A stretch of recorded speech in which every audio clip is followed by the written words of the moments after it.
Prayers.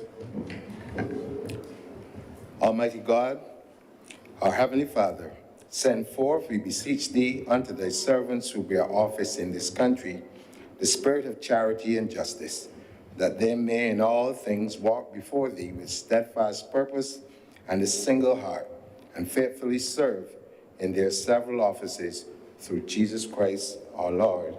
Amen. Amen. Most gracious God, author of all things, we humbly beseech thee for the Parliament of Barbados, especially the Senate at this time assembled, that thou wouldest be pleased to direct and prosper all their counsels to the advancement of thy glory, the good of thy church, and the safety, honor, and welfare of our people. All this we ask in the name of Jesus Christ, our most blessed Lord and Savior.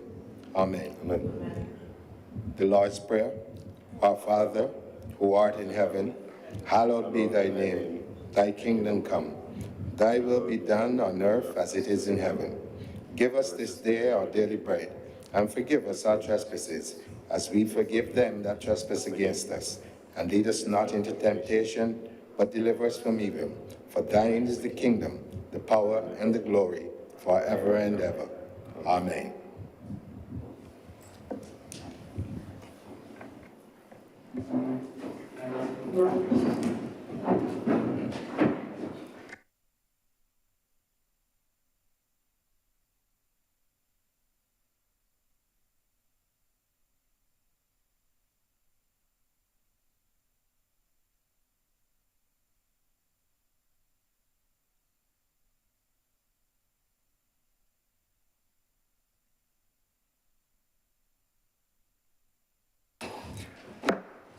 The Senate is in session. Messages from Her Excellency the President. Announcements by Your Honor the President.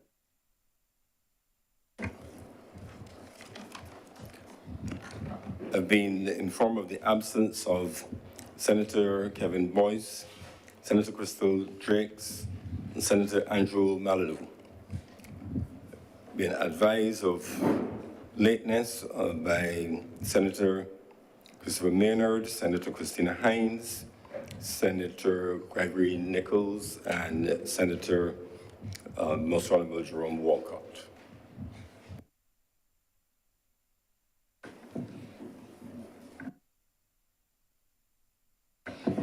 Presentation of petitions, presentation of papers, reports from select committees, questions to ministers, requests for leave to move the adjournment of the Senate on matters of urgent public importance, statements by ministers or parliamentary secretaries, personal explanations, motions relating to the business or sittings of the Senate, moved by minister, introduction of bills.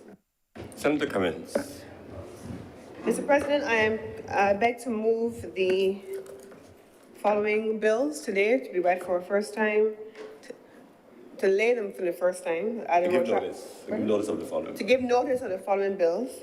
The Road Traffic Amendment Bill 2022, the Road Traffic Learners Permits and Driver's Licenses Validation Bill 2022, and the following resolution, Mr. President, a resolution to approve in accordance with Section 5 of the Land Acquisition Act, Cap 228, compulsory acquisition by the state of a parcel of land situate at Balls Plantation, Christchurch, for the public purpose, in particular, the erection of a water storage tank by the Barbados Water Authority.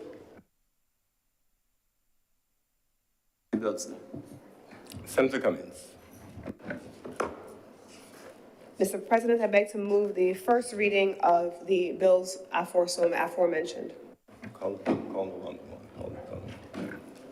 To call them one by one. First reading, Mr. President, of the Road Traffic Amendment Bill 2022, the Road Traffic Learners Permits and Driver's Licenses Validation Bill, also of 2022, and the resolution to approve the land in accordance with Section 5 under the provisions.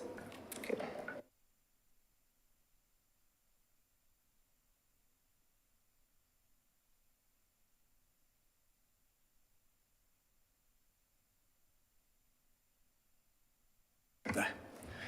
The question is that those bills so mentioned be read the first time. Honourable senators in favour, please say aye. Those against, please say no. Methinks the ayes have it.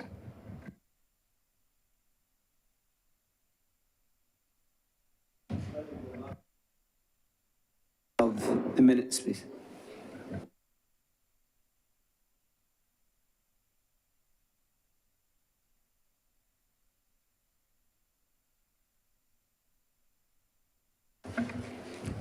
I received for confirmation minutes of the meeting held on Wednesday, November 22nd, and minutes of the meeting, just on second, for confirmation. Senator Cummins. Mr. President, I'd like to move the adoption of the minutes by the Honourable the Senate. The question is that the minutes of our meeting held on Wednesday, November 2nd, 2022 be confirmed. Honourable senators in favour, please say aye. Those against, please say no. Methinks the ayes have it, the minutes are confirmed. I received as well, I'll invite a proposal for the deferral of the minutes of our meeting held on Wednesday, November 23rd. Mr. President, I'd like to move the deferral of the minutes of Wednesday, November 23rd. The question is that the minutes of our meeting held on Wednesday, November 23rd be deferred. Honourable senators in favour, please say aye. Aye. Those against, please say no. Methinks the ayes have it. Those minutes are therefore deferred. Public business, sir. Public business is now the order of the day. Order number 2, in the name of the Honourable Minister of State in the Prime Minister's office, to move the passing of a resolution that Parliament accepts the Barbados National Biodiversity Strategy and Action Plan 2020 as the guiding national policy document for the management and conservation of biodiversity in Barbados and the associated reports. Senator Dr. Monroe Knight. Thank you, Mr. President, for providing me the opportunity to rise to lead debate on this resolution before this honourable chamber for the National Diversity Strategy and Action Plan 2020 and all of the related reports and plans. I want to suggest, Mr. President, that this resolution is one of great significance. We go about our daily lives, Mr. President. We put a lot of value on the things that we see before us, the things that are immediate. We have our cars, we press a switch and the light comes on, we turn on a pipe and water runs out of the pipe, we put on our clothes, we leave home, we go to work, and most of us put in, our 8:30 to 4:30. You may go to the gym, hang out with friends, we come back home, spend time with some family, sleep, and repeat that again. The things that we believe that life is about are the things that we use in our everyday lives immediately. These are the things that we believe sustain us, and these are the things that we put or give great importance to. Mr. President, I want to suggest, however, that some of these things that we give importance to in our daily lives are important. Mr. President, if I don't have water when it comes out of my tap, I will catch a fit a little bit. If the internet is not working, Mr. President, it can be problems. But I also want to suggest that some of these things are also conveniences. We know the old time saying, if you don't have horses, ride cow. I hope we get that one right. And unless, Mr. President, you've been in a situation where your light has been turned off for non-payment, you may not know how to ride that cow. Unless, Mr. President, you grew up where you didn't always have cream and you always perhaps used to have a little bit of oil to, rub your feet, you may not understand about the fact that those things that we value are conveniences, that even if they're not there and they will be uncomfortable, we will not die. We will learn how to adapt. Even as the world is going so quickly, there are those of us in Barbados who still remember the old-time days when we used to have to cook outside and catch water. There are those of us who've been through storms and have had the light off for extended periods of time. Mr. President, we adapt. There are, however, some existential threats, and they're called that because they threaten our very existence. So it is not now a matter of convenience. It is not now a matter of how we will be able to adapt, but the fact that these threats will severely affect our actual existence, Mr. President.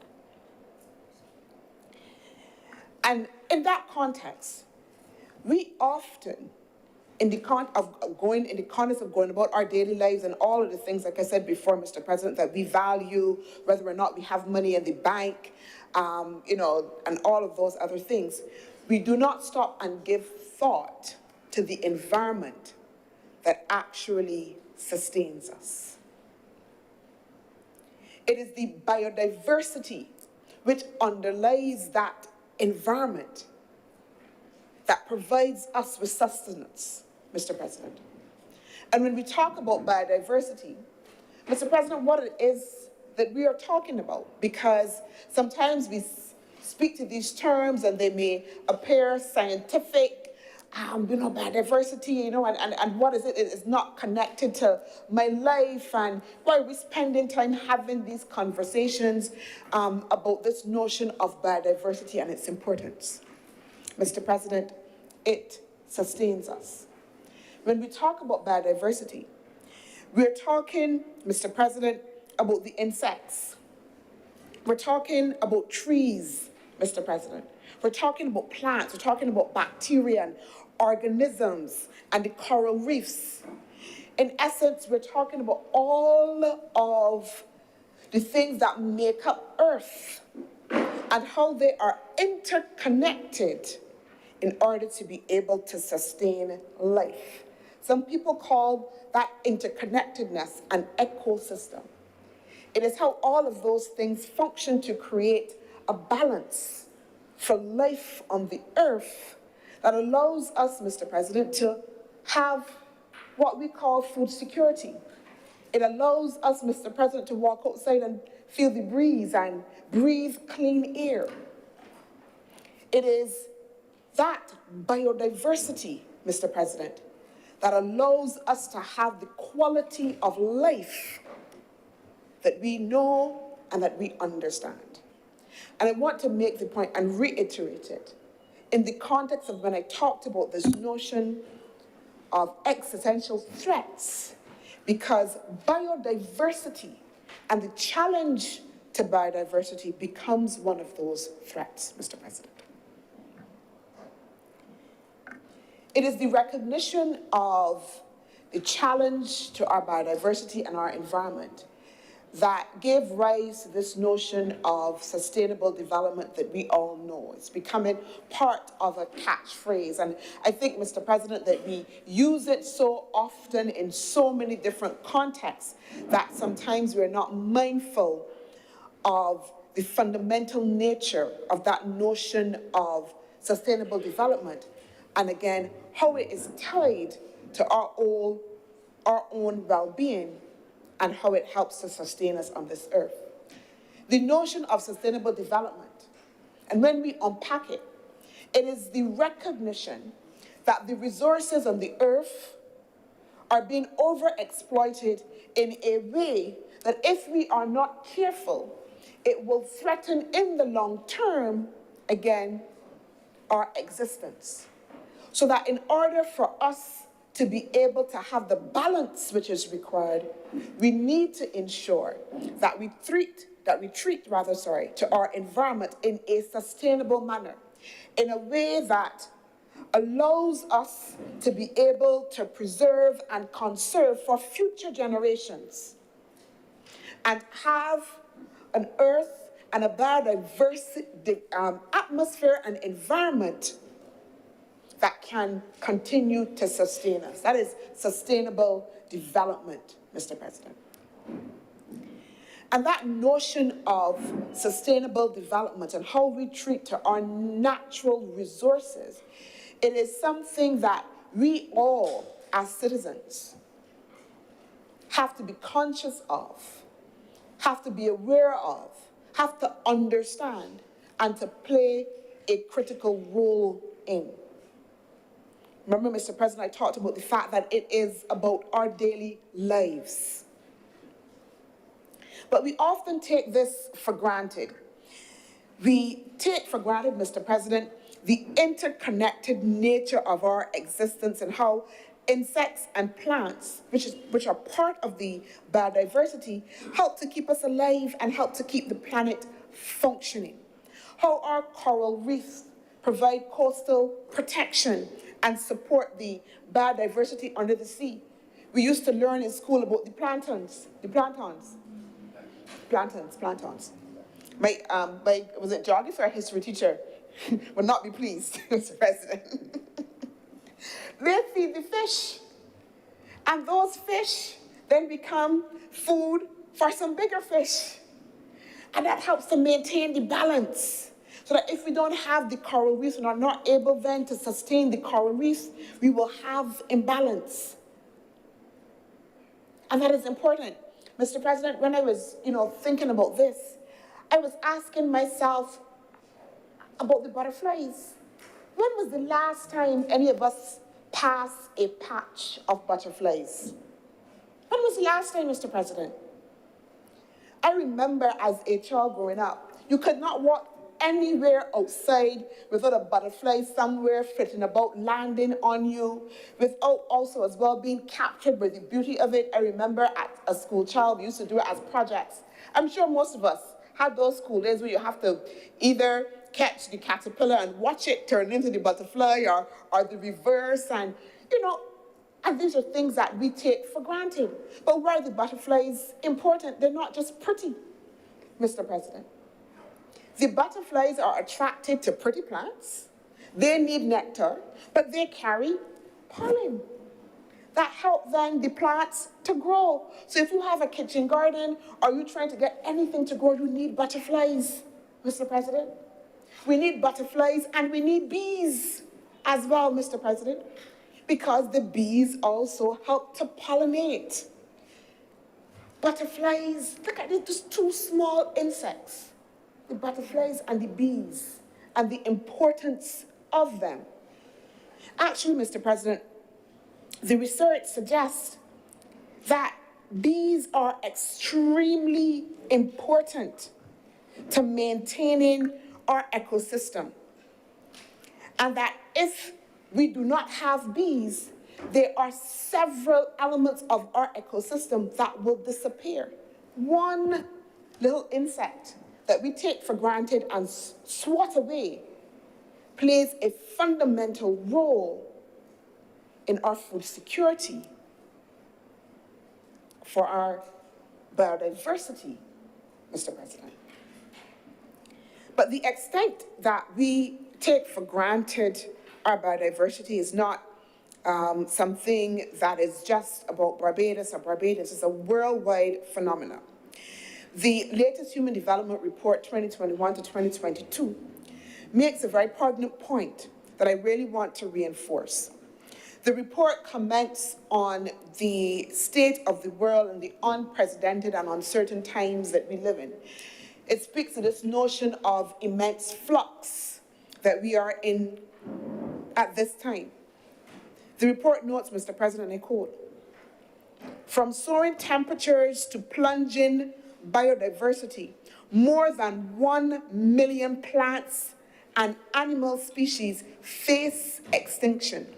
We are, Mr. President, and the we there refers to us humans, we are altering the fundamental frame we have lived with for millennia."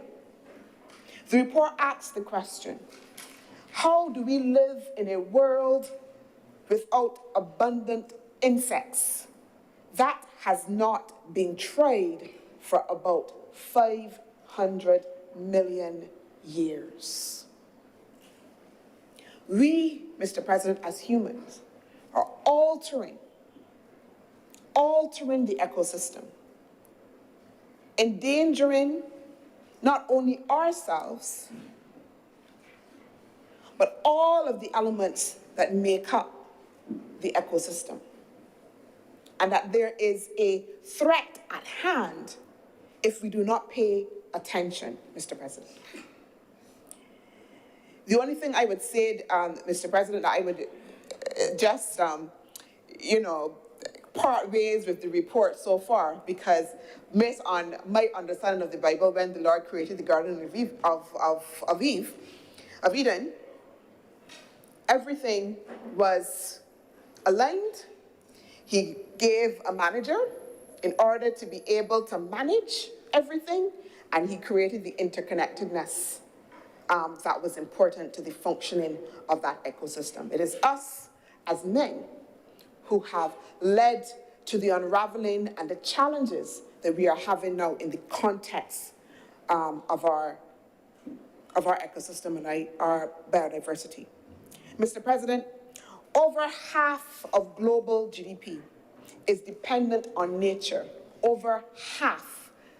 And that is important because in the context of how we think about our society as being so modern, again, the things that I spoke about, Mr. President, that we value upfront as being important and the things that we see as sustaining us, to understand that over half of global GDP is actually dependent on nature.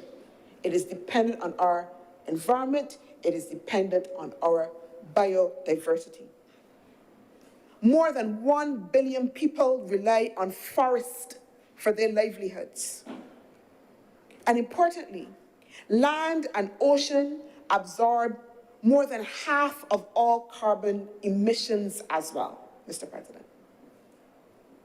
So the trees that we think that we have to cut down as we build and we move on to urbanization in the name of development, help us. There are what are called natural carbon sinks. That is, they help to absorb the carbon dioxide from the air so that we don't all have to breathe that in. It is part, again, of what is now called carbon sequestration. And that now is actually being monetized so that there is a value now being placed on areas where there are forests and areas of sea and wetlands and marshes, which are important, Mr. President, in order to be able, again, breaking it down, allow us to be able to breathe clean air, Mr. President, because when we talk about the carbon sink and carbon sequestration, we will be feeling that we're not talking about things that are connected. It is about taking the carbon dioxide from the air that will harm us and allowing us as humans then to clean that and then allowing us to be able to breathe fresh air. It is how we get out of our cars in the morning and we're able then, Mr. President, to go on. We know, Mr. President, there are pictures and there are cities that we see that are covered in black and people have to walk with masks, Mr. President, because the air is so polluted.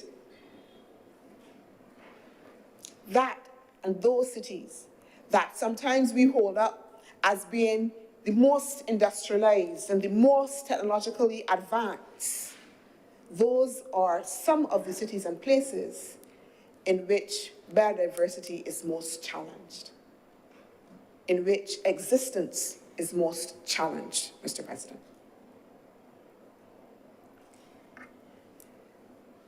Mr. President, when we look at the issue of biodiversity and what are the threats to biodiversity, we have to acknowledge that we are, as humans, a great part of the problem in terms of how we live, in terms of how we are prone on advancing. And again, we speak to that notion of sustainable development and say that we understand it, say that we hold it up. But then the way how we live, even as individuals, often don't demonstrate that we fully understand the connection between the environment, between all of the elements that make up our life and our own existence, Mr. President. Mr. President, the research shows that if we as humans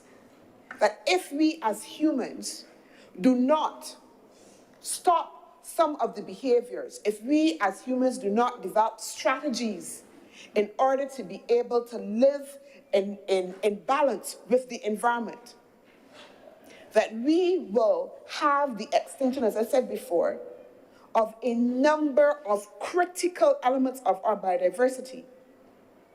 That will then mean, and we already see it happening, Mr. President, I want to speak to the issue that we have now what are being called superbugs. And the research is showing that a lot of this is because now we have antimicrobial resistance to antibiotics that are taking place. And so we have all of these superbugs that are coming about. And Mr. President, I am not picking on anybody because I'm being also susceptible to all the flus and the coughs and everything that is going about now. And we're taking medication, and many of us are not getting relief from those things. And that there is a relationship between the balance in the biodiversity and the rise of diseases, and the extent then that those diseases then can overpower mankind, and the extent to which, again, going back to our biodiversity, that our traditional plants, which are also part of our biodiversity, now become critical to helping us as a society address some of these problems. So health, Mr. President, is also dependent on our biodiversity.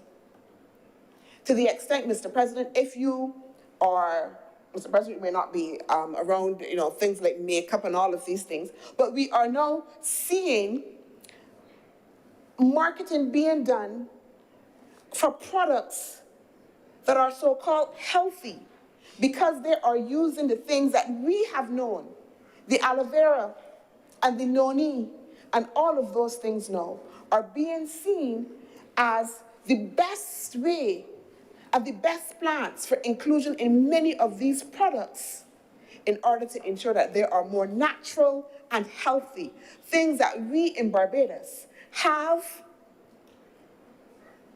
and used to have, but again, we don't value.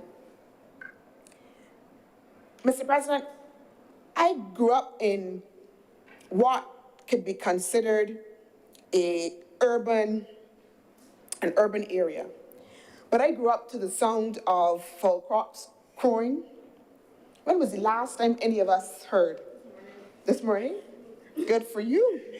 That fall crop waking you up.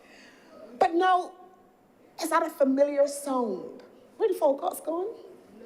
Where the fall crops gone? Only the heights and terraces, the fall crops gone? But they're everywhere, Mr. President. I grew up, Mr. President, picking spinach from a vine. I used to open my door and walk just out there and be able to pick spinach from a vine and go back in my house, Mr. President, and be able then to eat that. I live, Mr. President, not too far from where I grew up. And I had that existence. As a child, I used to walk for miles and pick dunks. What? Listen, there used to be whole dunks patches. And whole days, groups of us used to be walking to make sure that we get our dunks. And, Mr. President, if you would remember, every time you saw a dunks patch, a good one, where the dunks was sweet, you used to see a whole set of cow dung. A whole set of cow dung you used to go be stepping over, but you're still going to that dunk tree because that's the best one. That's the biodiversity. Mr. President, because that cow dung, that manure, fertilizes for the dunks. And then when you go up in the tree, it's the ants, because the ants as well also getting nutrients. That's the biodiversity. Mr. President, also remember picking guavas. And it's only, I think, like about 4 years or so that I realized that my daughter didn't know anything about guavas. Serious. Had not had the opportunity to walk anywhere and pick a guava. Had not seen a guava tree necessarily, because maybe they are only the preserve of the country. So unless you live in certain parts of Barbados now, you can only experience a certain level of our biodiversity. Where have the guavas gone? Where have the dunks patches gone? And with the dunks patches, where's the butterflies gone? The sea grapes. So we've reduced now, and Mr. President, I want to admit, when I pass in the road and I see the fellas selling the thing, and even though you only get 10 in a bag for $2 and sometimes $5, Mr. President, I still buy because it's be fussy to at least get. When I see guavas on the road, Mr. President, I'm like a tourist. I'd be smiling and pointing, look at guavas. When before, that was part of our everyday reality. These things were part of growing up in Barbados. And again, as we've developed, we've lost sight of what that was, of the value that those things played in our lives, Mr. President. And I want to suggest that, again, we have to make sure that we return to an appreciation of that balance that is needed in our lives and how all of those things are important. Mr. President, I also grew up understanding that for whatever sickness there was a bush that could cure it. I want to say, Mr. President, that that's something I've not lost. I still believe in my bush tea. I remember, Mr. President, that certainly when COVID first came out, I was not interested in any vaccines, but I didn't have vaccines, when it first came out, I went for my bush tea. Whoever was selling bush tea, and I had on order 2 bottles of bush tea, because as far as I'm concerned, and I grew up, bush tea could cure anything. So I had my bush tea. I see, Madam. I think Madam Deputy President screwing at her face, but that means that she didn't have the experience. Yes, it tastes bad. Yes, it tastes bad. Listen, but in those days, it wasn't anything about any chemical composition, Mr. President. That's new fancy terms. That's new fancy terms. Chemical composition of bush tea. Listen, you drink a dose of that, belly hurt, headache, fatigue, cut, everything, cure. And we are laughing, but it's these very same things now that pharmaceutical companies, they got a fancy name for them now, Mr. President, because I made sure I looked for it, I can't find it. I think it's phytopharmaceuticals. That's the fancy name, phytopharmaceuticals, Mr. President. The things that we need chemical compositions for, companies are taking up is in the fancy health drinks that we are drinking. You remember, Mr. President, when we rediscovered noni? It wasn't because of Barbados. We rediscovered noni because the health benefits of it were promoted outside in the US, and then all of a sudden, dog dumpling. Yes, please. All of a sudden, everybody loved or had a dog dumpling tree or tried to plant one or get one. But these are the things, Mr. President, that we knew intrinsically and that we depended on and that we used intrinsically. In the context of our development, no, we no longer place value. And in doing that, in misplacing that value, then we are also upending the balance that is necessary in order to support our lives. Mr. President, it is also as well a practical economic issue. The economic value does not only lie in tourism, even though tourism is a major player. Mr. President, in 2015, the Natural Fibers Project identified 38 species of natural fibers in Barbados and 11 seeds as having economic value for the craft sector, Mr. President. Tourism supports approximately 14,000 jobs, and I would suggest that this is underestimated because I don't think that this fully takes into account the ripple impact, of how tourism, of the role tourism plays. It accounts, according to the figures, for 40% of employment. And we noted that 75% of the tourists visiting Barbados participate in both land and marine-based activities, which are reliant on a healthy ecosystem.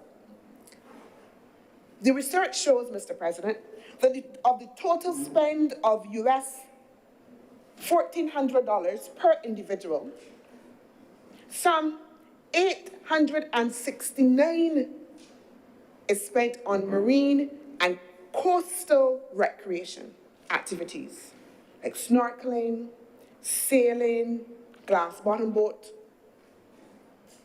all of these things. Mr. President, let's look at the fishing sector.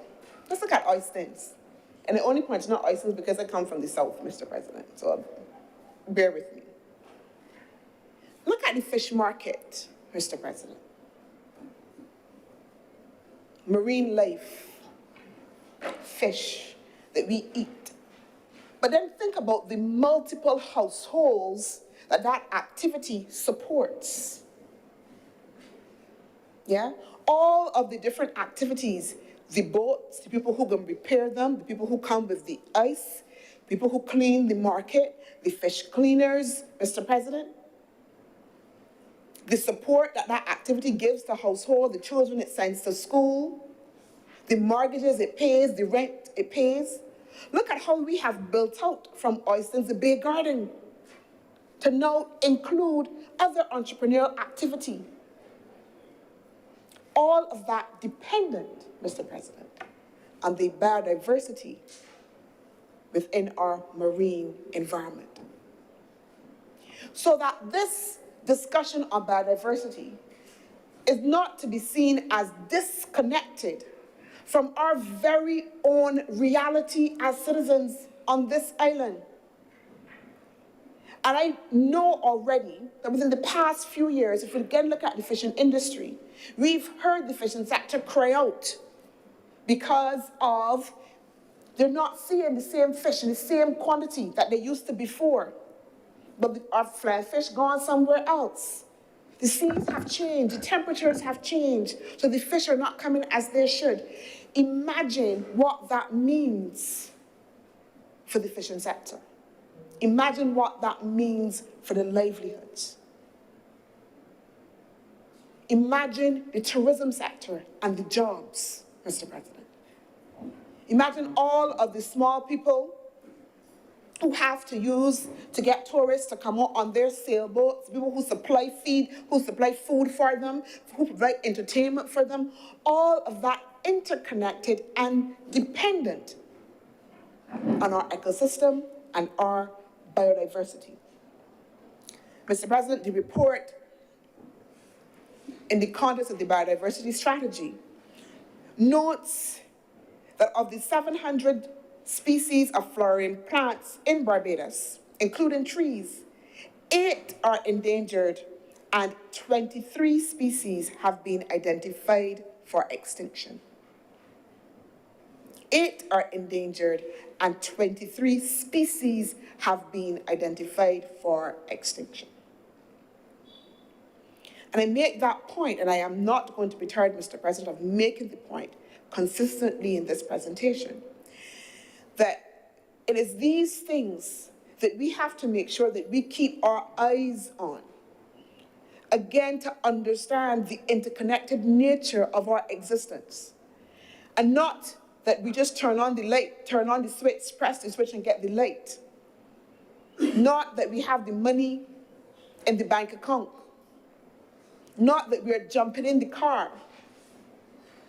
It is the fact that if we don't have the Cersei bush and the blue vervain and all of those things that are important, and the birds, Mr. President, and the insects, remember the butterflies and the bees I talked about before, and the research that showed if we don't have the bees, how multiple layers of our ecosystem will disappear, just dependent on small insects.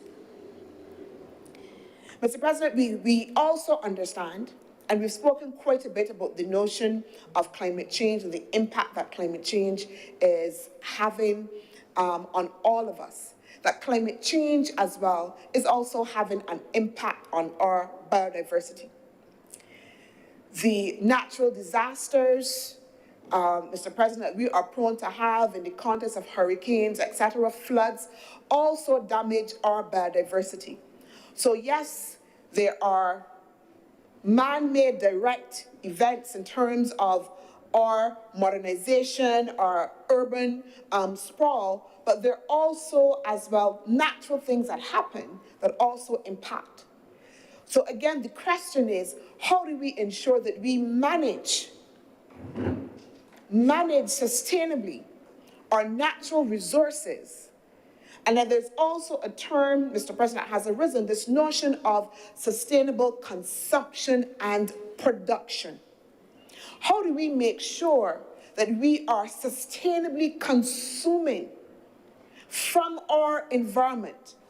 And as we produce goods, that we are also producing them in a way that is sustainable as well, that is not damaging the environment, that is not over-exploiting what we have been given, but that we're using it in a way that will allow us to have continued benefit for generations to come, Mr. President. Mr. President, it is in this context of all that I've said that we are debating this National Biodiversity Strategy and Action Plan 2020. The plan, Mr. President, was revised based on the previous 2002 plan, which was submitted in response to our commitment to the United Nations Convention for Biodiversity, for which we have been a signatory since 1994. We have submitted, Mr. President, 5 national reports to the convention in order to show the progress that we are making in the context of our biodiversity. But as we reflected and looked at the state of that progress, we thought it was necessary to be able to ensure that we have a plan that was revised, that was one going to be able to allow us to meet and respond to national priorities, that was also going to allow us to have a process by which stakeholders could feel that they had ownership. So the National Strategy of 2020 was developed through a wide process of stakeholder engagement involving workshops and focus groups, at which, Mr. President, I want to suggest that there was an attempt to localize, Bajanize national priorities that were identified to ensure that they were realistic and implementable. Mr. President, I also want to show as a critical point that we don't just have a strategy, but we also have an action plan. Because very often, Mr. President, we are accused of having strategies and processes, but not necessarily having an action plan that is measurable, that allows us to be able to see where how implementation is going. So if you look at the action plan, it has targets, it identifies who will be responsible for implementation and the activities that are going to support, Mr. President, implementation. This is critical because, again, it demonstrates the extent to which we are attempting to have a framework that is supportive of prioritizing action on our biodiversity. Mr. President, it doesn't only as well come just with the strategy and the action plan, but as well we note that it also includes, Mr. President, a communications plan, a management plan, a resource management plan, and also as well a user-friendly version of the strategy and action plan. And again, the attempt is to ensure that in the context of the importance of this, that we have all of the necessary pieces in place that will allow us to roll out something that everybody, one, like I said before, has ownership of, Mr. President, and I want to reiterate the consultative process by which this strategy and action plan was developed.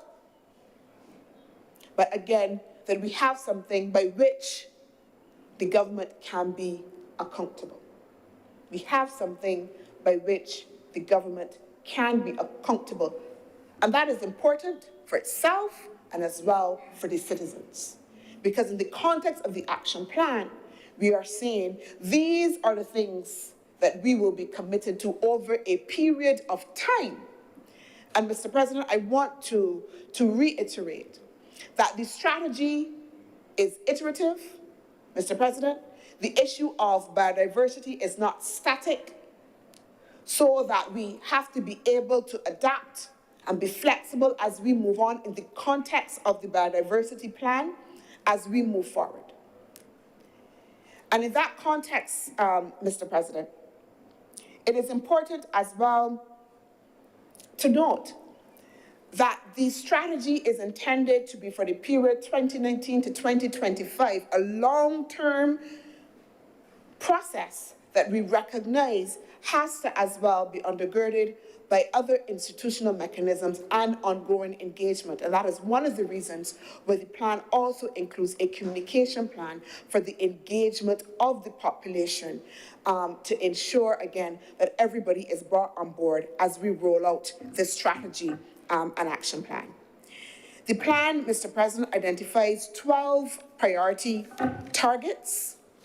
And Mr. President, I won't detail all of the 12 priority priority targets, but I do wish to make a couple of points on some of them. Target 1, Mr. President, and I'll read. Target 1 says, by 2030 at the latest, Barbadians are aware of the values of biodiversity and the steps they can take to conserve and use it sustainably. That's target 1. Target 1 is about the extent to which we take the population along with us. The extent to which we are able to ensure that Barbadians understand the connection between our biodiversity and our lives. The extent to which Barbadians are able to understand and actually themselves implement strategies for conservation and preservation and sustainable use, in essence, Mr. President. And again, if we look at the action plan, we would see that one of the foremost actions to be undertaken is the rollout of a wide public engagement process. And again, that is why there's focus on having a communications plan. I also want to note, Mr. President, that under the Ministry of Environment and Beautification and Green and Blue Economy, that we do have a national biodiversity team that has a website. And if you go to that website, Mr. President, you will find a number of resources and also as well a number of actions that has been undertaken by that team already in order to give reality to target 1. So, Mr. President, the idea is that we've identified it as a target, but it doesn't mean that we are starting from zero. It is a work in progress and we will be working towards it. But there have been already a number of actions that have been taken in order to give reality.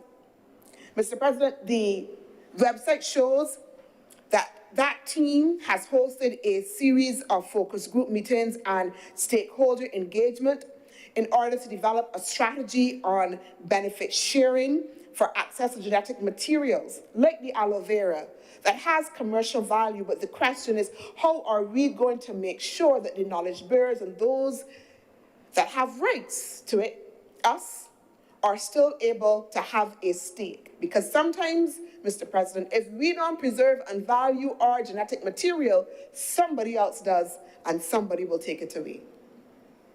So they're already beginning to have discussions and focus groups about how we create messages so that Barbadians understand the value, and then we can set up a policy framework for ensuring that there is mutual benefit. There have been virtual art exhibitions on biodiversity. Mr. President, I don't know if you have participated in any of the hikes that have been undertaken by that ministry. But as you go on those hikes, you're not just walking. They are identifying through all of the gullies and other systems, all of the varieties of plants and organisms that exist that are also part of our biodiversity. So it's an educational hike. And all of this, Mr. President, showing that in the context of this target, that there is work that is ongoing in order to ensure that Barbadians are educated and understand. But the action plan sets specific targets that we are hoping to meet in order to scale up that understanding and engagement of the population. I also want to note again, Mr. President, in the context of Target 1, that it is not just the government alone that this is responsibility of. The whole notion of having a stakeholder and consultative approach recognizes that there are other agencies that are doing work and are as important to the work that government is doing, and that adds to it so that we can create a cumulative mass of actions going forward. There are a number of non-governmental organizations, and I'll call those related to the youth only, again, in the context of sustainable development, but I can point out the Caribbean Youth Environment Network. The Ashley Lashley Foundation is doing work on climate change, and who are also themselves making strides in terms of education and outreach as well to educate the population. And this is why, again, Mr. President, it is Target 1, because we realize that as much as we can take actions, if we do not do the upfront education and bring along the population, then everything may fall, because then we have no resonance and no understanding of the population of why we're doing the things that we are doing, are taking the actions that we are. Target 2, Mr. President, says that by 2030 at the latest, the Barbados government, businesses, and stakeholders at all levels will have taken steps to achieve or have implemented plans for sustainable production and consumption, and have kept the impacts of use of natural resources well within safe ecological limits. Mr. President, again, Barbados government, businesses, and stakeholders at all levels.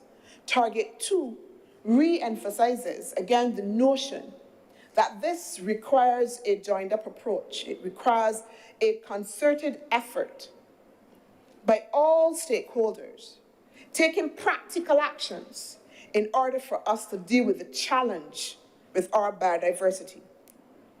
Mr. President, I want to identify that, again, this action plan, as it is, and strategy, builds on existing work. And as I said before, we've had a number of reports that have been submitted that show progress, that identify challenges and the status of implementation, and shows that considerable body of work has been done over time in a number of different areas.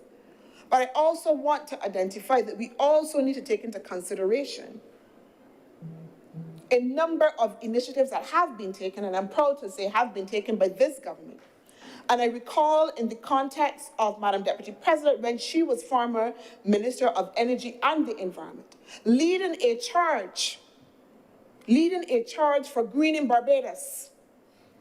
and the development of the green economy scoping study, which is still referenced as a key hallmark document in the context of climate change and the issues of mitigation and adaptation.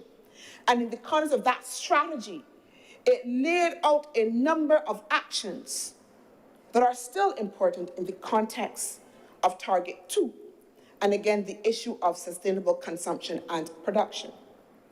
I want to note, Mr. President, that if you go on the website for the Convention on Biodiversity and look at the reports, and if you look at the write-up for Barbados, one of the things that the write-up indicates is that it can record that there have been additional efforts, not only by government, but by private sector agencies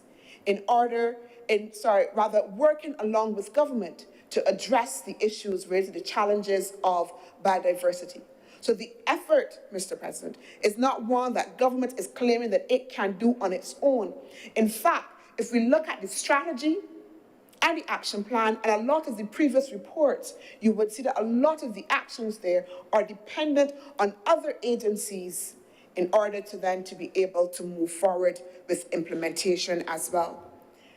And that even in the context of this work on biodiversity within government, that there is a cabinet working group that was established, a multi-stakeholder cabinet working group, again, involving the private sector, involving the NGOs, etc., in order to make sure that, again, that we build coherence across government agencies around this issue of biodiversity, to the extent that the remit of that cabinet working group was also as well expanded as well to make sure that we addressed broader issues that were also important to biodiversity. And Mr. President, there is a framework that actually shows how through this consultative process and the cabinet working group, that the issue of biodiversity has been able to be mainstreamed through several government departments. Again, building coherence, not just in the context of the environment, because we would take it, lump it there, leave it there, and let it disappear. But we see that it's mainstream in the context of the Ministry of Finance, Mr. President. In the context of culture, Mr. President. And so that in the context of Target 2, what we're really talking about is a joined up process as well to ensure that we can create synergies and scale as we move forward with implementation and attempting to address some of the critical issues. Target 5, Mr. President, says that by 2030, pollution, including from excess nutrients, has been brought to the levels that are not detrimental to the ecosystem function and biodiversity. Mr. President, I'll speak to this very quickly. We are all responsible, Mr. President, for the level of pollution that we have. It is the indiscriminate dumping in the same gullies that we need that are important to biodiversity and to maintaining a healthy ecosystem that we are damaging when we take the old fridge and the old stove and all of the materials that cannot degrade and we dump them in the gully because we don't understand. We don't understand how those things leach into the water that we need to be able to drink because our water comes from the ground. So that as citizens, when we pollute the earth, we are affecting ourselves, Mr. President. We are affecting ourselves. Mr. President, I have come in the last couple of months to realize that this island is extremely dirty. We are littering everywhere. All across the streets. It doesn't matter highways. It is extremely dirty. And we don't understand what we are doing in terms of damaging our ecology, the environment, Mr. President, and ourselves in the context of that. And so the issue of pollution in a real way is one that we have to tackle. And again, it comes back to this issue, Mr. President, of sustainable consumption and production. How we intend, Mr. President, to deal with treated waste, how it is disposed of, Mr. President, the ways that we produce in businesses, and what that means for the environment. All of that, Mr. President, is wrapped up in the context of pollution. But most importantly, Mr. President, it is things that we have control over. So that for me, target 5 is almost like pointing a finger at ourselves, each and every one of us, in order to be able to attain. Mr. President, target 10 says that by 2030, the genetic diversity of cultivated plants and farmed and domesticated animals of wild relatives, including other socio-economic as well as culturally valuable species, is maintained, and strategies have been developed and implemented for minimizing genetic erosion and safeguarding their genetic diversity as well. And this is extremely important. Because again, Mr. President, even as we try to implement strategies, we have to be realistic in the context that we have to preserve some of our genetic material. Yeah? And what this target asks us is what are going to be the ways how we are going to be able to do so. Mr. President, we've talked about the black-bellied sheep in here before. We've talked about the fact that the government has a plan in order to make sure that it retains that genetic material. Mr. President, I can speak to the fact that, again, when we look at the reports of the previous national reports under this same strategy, for not this one, for 2002, that we know that we have a germplasm seed bank, Mr. President, that was established in order to help us preserve that seed material, Mr. President. We know that under the Ministry of Agriculture there's a plant protection department, Mr. President, and that there are specific agencies that right now are charged with ensuring that we can protect and preserve our genetic resources. But, Mr. President, I also want to say, again, in the context of that this is not to be seen just about environment, just about agriculture, but also to talk a little bit about what we are doing in culture in order as well to promote and to help in the context of protecting our genetic, some of that material. Within the Division of Culture, we have a program that is called Intangible Cultural Heritage. So we often know the things that we can see. We have the built heritage, the buildings, etc. We know about the arts and those sorts of things, but there are intangible things. And these means really the practices, the expressions, the knowledge, the skills, the instruments, the artifacts, the cultural spaces, all of those things are part of our intangible cultural heritage.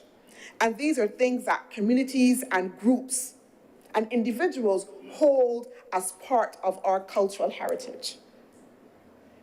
And in the context of that program, what we are seeking to do, Mr. President, is one, aid in the education and the knowledge of those traditional herbs and plants,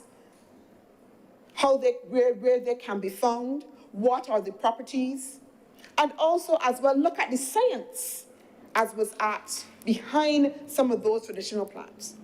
The National Cultural Foundation, Mr. President, also actually had a video program, a documentary series called Bush Tea documentary series, again, that was about documenting the traditional herbs and making sure that we have a repository of those. And in fact, in the context of the ICH program, we will make sure that we actually have a database of all of those elements of our intangible cultural heritage. And we've also, as well, in the context of the National Cultural Foundation, in collaboration with Dr. Sonia Peters, who has really been a champion in helping to educate young people, a children's coloring book project that will help as well educate young people in the context of preserving some of this natural and traditional heritage, Mr. President. So that there is significant work that is ongoing as well. I also want to note, Mr. President, that we had the opening very recently of there was a new garden that was opened in the context of Andromeda. And that garden was specifically, Mr. President, an ethno-botanical garden. And that garden, Mr. President, is specifically geared at helping us to retain some of those endemic plant species and also as well helping to deliver education. And the Andromeda Garden is one of those unused and untapped resources, again, that is important in the context of preserving our biodiversity. The last priority target I want to speak to, Mr. President, is number 12. And that target says that by 2025 at the latest, financial resources to conduct projects and research in the area of biodiversity should increase substantially. Mr. President, I want to recognize that in the context of the strategy and the reports that we've done, that we've identified that there are some gaps relative to implementation. We've identified that there is a need for significant technical, human, and financial resources in order for us to make advance and to achieve the actions and strategies and objectives of this National Biodiversity Strategy and Action Plan. This is an ongoing effort of the government. I've identified some of the initiatives already that are underway. But those resources, Mr. President, have to come from somewhere. Those resources have to be applied. And you would see, Mr. President, that one of the key recommendations that have come out is for the establishment of a national biodiversity unit that will specifically deal with the implementation of the strategy and the action plan. Because even though we have been working on it and that there is a team within the Ministry of Environment that has been given some leadership, we recognize that because of its importance, that we have to make sure that we have a strategic focus and a team that will be in place specifically, Mr. President, to advance implementation and to monitor as well progress and also as well to scale research. Mr. President, I want to point to the Prime Minister's advocacy on climate change and reform of the financial architecture as being critical to the achievement of Target 12. Again, we sometimes divorce what is happening at certain levels from our lives. So there are some who would criticize the Prime Minister. As we've noted, she's spending too much time outside. She's speaking to everybody and not speaking home. The Prime Minister's advocacy externally is calling attention to the challenges that we have home and intending to open up channels of resources so that we and other small island developing states like ours can be able to fundamentally address these concerns. We don't have the resources, technically, financially, and human resources. So we must have a strategy to be able to get them from somewhere, Mr. President. And one of the strategies of this government is that we must look systemically and unlock the international financial architecture by making them understand that access to finance is not critical to our very existence, and that unlocking that in ways that are less complex, that are faster, that are appropriate, that are responsive, are going to be critical to how we address this threat to our biodiversity. So the Prime Minister's advocacy, Mr. President, is not at all divorced from our reality and addressing national concerns. Mr. President, the private sector, the majority of the private sector, are about profit. And when they look at the environment and issues of the biodiversity, and while we have seen them come on board in terms of working with us, there are very few of them that will want to actually invest money in order to be able to address these concerns. And so that we must be able to ensure that we are able to unlock. Mr. President, I want to point to the Debt for Nature swap that was passed again in this honourable chamber. Some call it internationally the Blue Bond deal. It was and is being heralded as one of the most innovative mechanisms, Mr. President, for addressing environment concerns.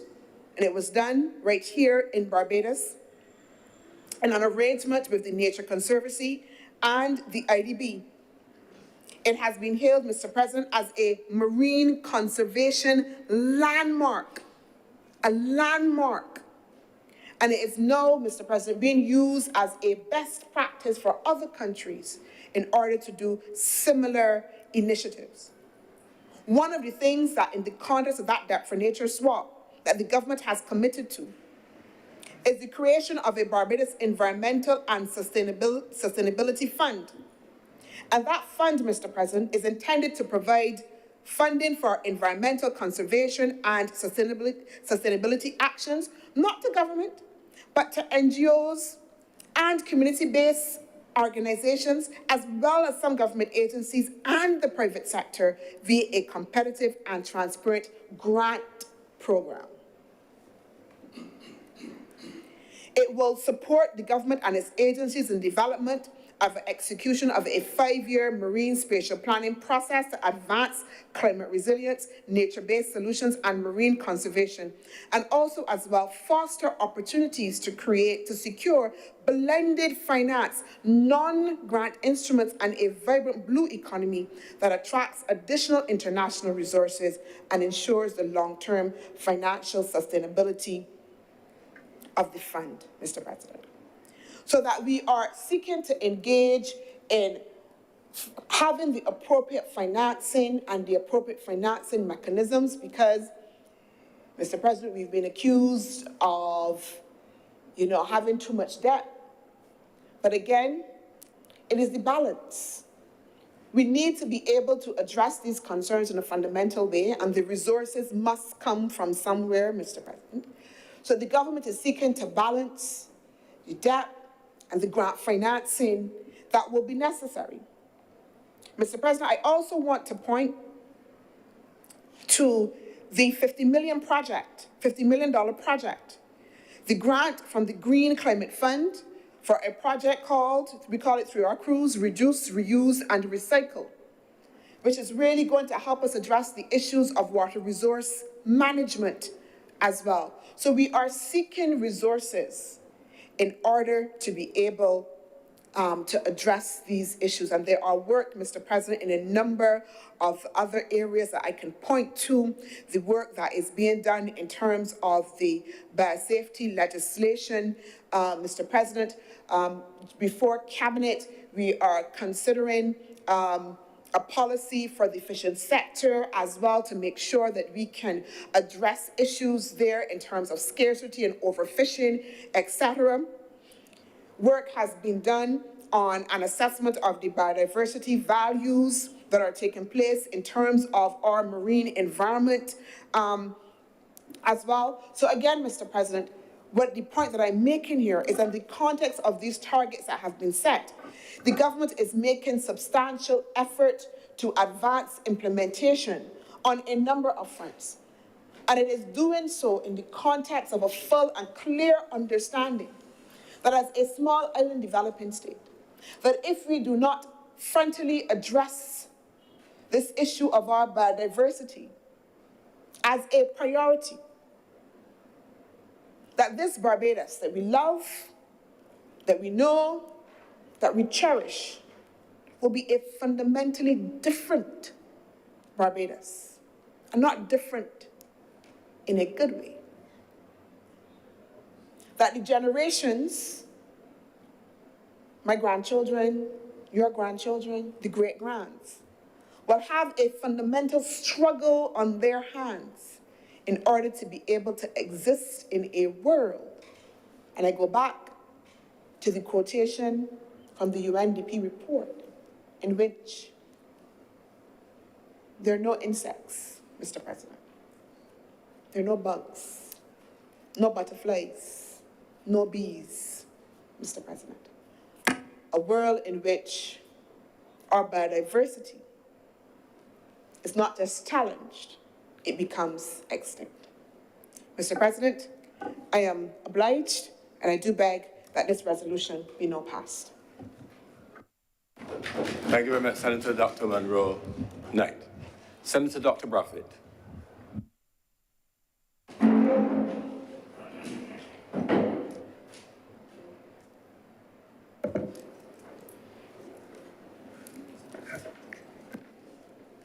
Thank you, Mr. President, for recognizing my request to say a few words. And I rise in support of this Barbados National Biodiversity Strategy and Action Plan, which has been brought to this honorable chamber. In my opinion, Mr. President, this is one of the most important pieces of legislation that I have seen brought to this chamber during my time here. And I say this not because it is related to the field of study in which I was involved, but it touches the heart of sustainability. Our society, Barbados, and its development will not be measured by the number of motor cars or the number of cell phones that we have in this country. The measure of the development of this country, Mr. President, must be based on whether we have developed a sustainable country that can provide for the fundamental needs of the population in the area of water, food, energy, and health. That having been said, this strategy developed here represents a comprehensive approach to the management of the environment and responds to a reality that we, as a small developing country, we're very vulnerable to the impact of climate change. The droughts, increasing hurricanes, flooding, of which we're all aware, threatens our very existence. So that, Mr. President, the survival of our country depends to a large extent on the management and conservation of our natural resources, our beaches, our shoreline, our soils, our environment, fundamental to our survival. And therefore, the points made by Senator Monroe Knight in her presentation are fundamental, that we in Barbados must understand that the sustainability of our country depends on greater respect for our environment and the management and conservation of our natural resources, not only for this generation, but for generations to come. And so I would like to congratulate the government for bringing this proposal to this chamber. And I would like to congratulate the persons who have been involved in its preparation, because it is a comprehensive proposal that represents the varied dimensions of this particular topic. And I note that it took into consideration the interests of the societal groups that are involved and presents a long-term strategy to address this particular topic in the context of our reality. The Convention on Biodiversity makes it clear that the fundamental goals of any strategy must be conservation of biodiversity, the sustainable use of biodiversity, and the equitable sharing of the benefits among the members of the society. Mr. President, this document and this proposal merits extensive discussion and sharing with our society. It should not be that this should be a simple document of this chamber. This should be a document to be shared with a wider society to increase the consciousness of our people of the need to respect this environment that we have, this 166 square miles, which must be preserved not only by this generation, but for generations to come. I, however, believe, Mr. President, that there's need to see this not only in the context of preservation of the environment, documentation of our natural resources and our biodiversity, but in the context of the economic value of these resources to our people and to the economy. I believe that biodiversity must not only be evaluated, but it must be explored and exploited in such a way that the economic value can accrue to our economy. As we seek to diversify the economy away from the fundamental base of tourism alone, we should be looking at the products of our biodiversity as potential sources of income. And I say this in the context, for example, Mr. Chairman, just recently, Mr. President, I was involved in a project to plant 1 million trees in Barbados. A very noble project, an important initiative, as it sets the stage for Barbados to comply with its international commitments under the Paris Agreement and other international agreements that we have signed.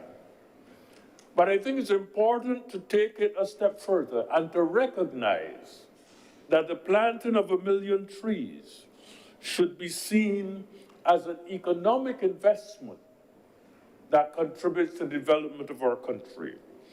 It must not be trees for shade and trees for beautification and trees for conservation.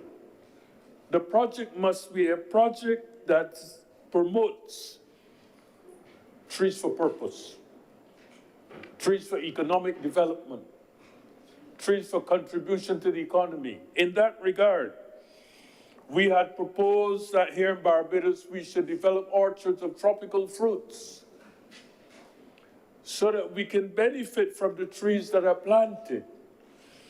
We would grow trees that would contribute to better nutrition, trees would contribute to the potential development of a fruit industry, an industry that could contribute to diversifying our nutritional offerings to tourists and to visitors and to the population in general. Trees such as mangoes, avocados, pawpaws, golden apples, soursop, orchards of these trees, breadfruit. that could contribute to reducing our food import bill and provide the raw materials for an industry that could reduce the amount of concentrate that we currently import in producing fruit and fruit juices in our country. And so, as I have mentioned in this chamber before, things like the Barbados cherry, which contains 100 times more vitamin C than the average orange, should be promoted and grown. And I have said before that I think that the Scotland district should be a place for the development of a fruit orchard in our country. But in addition to that, Mr. President, we need to promote our herbs, herb gardens, and to explore the pharmaceutical value of the trees and the plants of our country. I know of a country that has invested heavily in the identification, classification of its biodiversity, and has been able to engage important pharmaceutical companies in the world in joint initiatives to extract natural chemicals, natural products that are now being used to make creams, cosmetics, and other materials for industries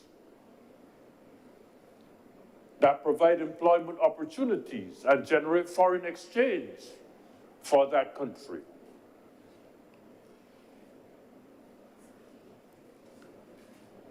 I take note, Mr. President, that the strategy suggests the development of organic farming and the management and regulation of herbicides and pesticides, which can result, bad management can result in biodiversity loss. Mr. President, there is growing evidence today that toxic pesticides used in agricultural production are a threat to public health and safety, and several initiatives are being taken around the world to promote safer use of pesticides and safer food. Food safety has now become an issue of global importance. For example, a widely used herbicide in agriculture is now reported to be a serious threat in causing increased risk of cancer, Parkinson's disease, and other medical problems. The chemical has been banned in over 40 countries of the world. Unfortunately, that chemical is available in garden shops in Barbados. It's a rare and ridiculous situation that the country that produces this chemical has banned it in their own country, but continue to produce it and sell it to the developing world. These are the kinds of realities we face. And this is why it is so important that the strategy such as the one that we're discussing today includes the development of appropriate human resources and infrastructure that can safeguard the safety of our country from situations such as these. The chemical is widely used in agriculture and, as I said, is available in Barbados. These situations suggest the need for vigilance, the need for commitment, the need for research, and the need to understand the complexity of the global environment in which we live and the threat to our own safety that such irresponsible behavior could imply. One of the goals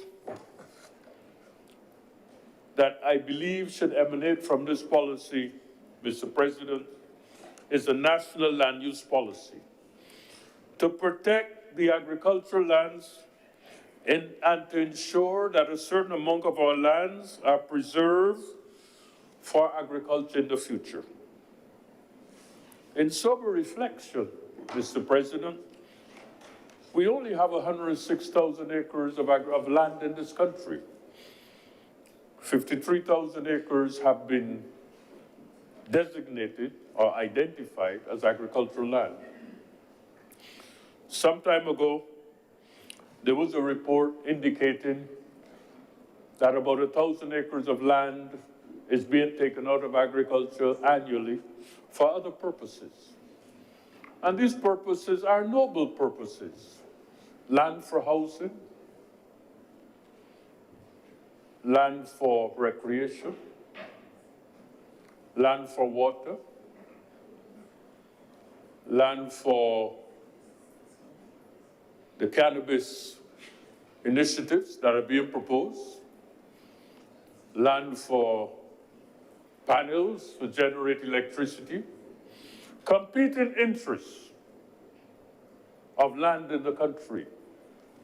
But, Mr. President, we must ensure that in all that we do, that we preserve a certain amount of land for food production and for agriculture. At the rate that has been mentioned, if we take 1,000 acres of land out of agriculture every year, it means that in 53 years, there'll be no land in agriculture. By 2075, there'll be no agricultural land in Barbados. And that generation then will be asking, what did the last generation do to secure our food security, given the reality that by then the world population will be about 10 billion people.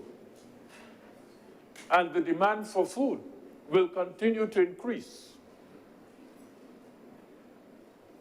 In that context, a policy on biodiversity must include, in my view, a policy on land and land use policies that reflect our reality, reflect our limitations, and reflect the reality that we must secure our future against the prospect of increasing threats to world food supply. We are import dependent, and therefore we must be careful to ensure that we not depend on imports for everything. Our food should not be something that we gamble with. I believe, therefore, that as we seek to implement and roll out this policy, that land use policy be considered an important part. If in fact, as I note here in my notes, the world population of 10 billion will require a 46% increase in food demand by 2050, it is clear to me that food is going to be an issue for the future. And therefore, the development of land use policy, every effort should be made to ensure the compromise between competing interests for land in our country, and efforts must be made in developing the new physical development plans for land to be considered an important resource in a country as small as ours, and appropriate efforts should be made to ensure that an adequate part of our land resources are preserved for agriculture in the future. Mr. President, I thank you for your attention. Thank you very much, Senator Dr. Bradford. Senator King. Thank you very much, Mr. President. I shan't be long, but I want to lend my support to all that I've heard so far, but there were a number of things that had me thinking was listening to Honourable Dr. Chantal Knight and Honourable Mr. Brathwaite. You know, Calypsonians have been for a very long time trying to get various persons to think about things. And where we are today, having to put all of these things in place, it brought to mind two songs in particular. One was called The Price of Progress, and the other one was called Mama Earth is Dying. These were sung in the 80s and 90s, respectively. And here we are today, discussing this plan and all of these things that take you right back to what these persons were singing about at that particular point in time. It also reminds me of another song which is immensely popular in Barbados, where everybody puts their hands up in the air and they sing and they carry on whenever it's played. But sometimes I wonder if they fully get the message of it. And that song is Culture. This 166 square miles has always been and I believe should always be maintaining a culture of agriculture. It was built on it. And regardless of how we look at our history, some of it good, some of it bad as it pertains to agriculture, but that is what this island was founded on, and its ability to sustain itself. You know, when you look at it from a scientific standpoint, we oftentimes talk about the work that was done on sugarcane in Barbados, the work that was done on cotton, and all of these things that we are responsible for, and we like to boast about them at particular times when it seems relevant. But then when it comes down to dealing with it and the nitty-gritty of it in your everyday life, we found ourselves in a situation where, as was mentioned earlier, we have extremely high import bills, buying things that previously we grew ourselves, but finding ourselves now buying these things and having these huge bills. We had legislation in place before to deal with land usage, because I remember coming back from a trip and going to the then minister myself to his office to ask about what were the parameters within which you could build. Because at the time, and this was in the mid-90s, because at the time, I was very concerned that it seemed to me then that it was such a huge building boom at that particular point in time that I felt that the agricultural side of us was being threatened by all of these lands that were being taken out of production and put into building homes. And just as was mentioned earlier, I understand you have to find that balance between how you do these things. But it also takes me back to my childhood, where I often get a little perturbed and a little annoyed when people on the outside of our region in particular tell me things that I already know and that I have been doing for eons. And then you put it in nice, fancy language and ask me or tell me I have to follow it when I've been doing it all the time. And unfortunately, sometimes it seems to me that, that as Caribbean territories, we are never in a position to say, but you're telling me what I already know or what I'm already doing. And if we're talking about climate change and all of the things that it can affect, well, it is well known, I don't have to state it, it is well known to everyone that we are insignificant contributors to this particular thing. But these same people, in the name of progress, have also used the opportunity to sell us things that they want us to buy and tell us that the methods that we were using before were primitive and outdated and all of this stuff. So in comes the pesticides and all of the other things. And then some years later, you come back and tell me that the pesticides are responsible for giving me cancers and killing me and doing all of these things, or killing off the bees, killing off the worms in the ground. All of these things that when we were children, we spent a lot of time digging up the ground and looking at worms and understanding what it is that we're doing, or even running around and catching butterflies. You know, and you ask yourself, where did we go wrong? These are some of the things that we had to sit down in school and learn. And here we are in 2022, talking about biodiversity, and as if this is a brand new concept that we now have to deal with. Now, I fully understand why we have to do it. The reason why we have to do these things is because we've been neglectful in our approach to our own well-being and our own survival.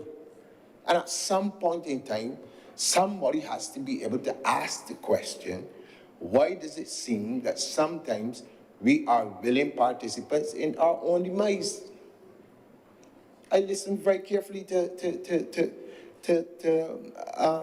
Dr. Monroe Knight speak about how, and I use the word, how nasty people have become in Barbados, disposing of garbage and this kind of thing.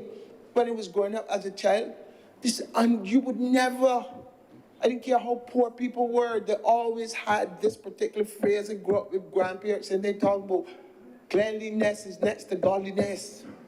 And it didn't matter how poor or what status people had around their homes, they kept it clean. They had their own kitchen gardens, they had chickens, they had pigs, they had all sorts of things, but they kept it clean. And they also knew that these were things that I had to grow for my own consumption. And every other house had some sort of fruit trees all around them. The question you have to ask is, where did we go wrong? And it always boils down to this particular word that we call progress, which unfortunately is always handed to us by others. And it leads me to wonder sometimes, can our people think? Can we not think for ourselves? We have experts. You could find an expert in Barbados on every possible thing you need to deal with. But are we listening to ourselves? And I really just wanted to use this opportunity to say to the people in Barbados now that legislation, policies, all of the things that any government, not just this one, any government tries to do, will make no impact if you do not maintain, and if you do not play your part in making it a reality for yourselves and for future generations.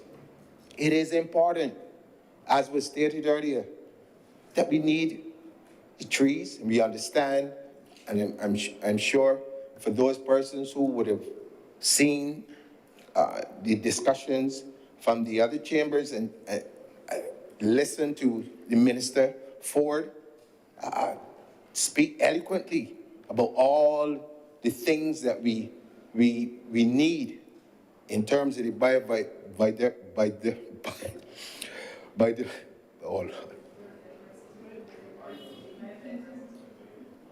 biodiversity.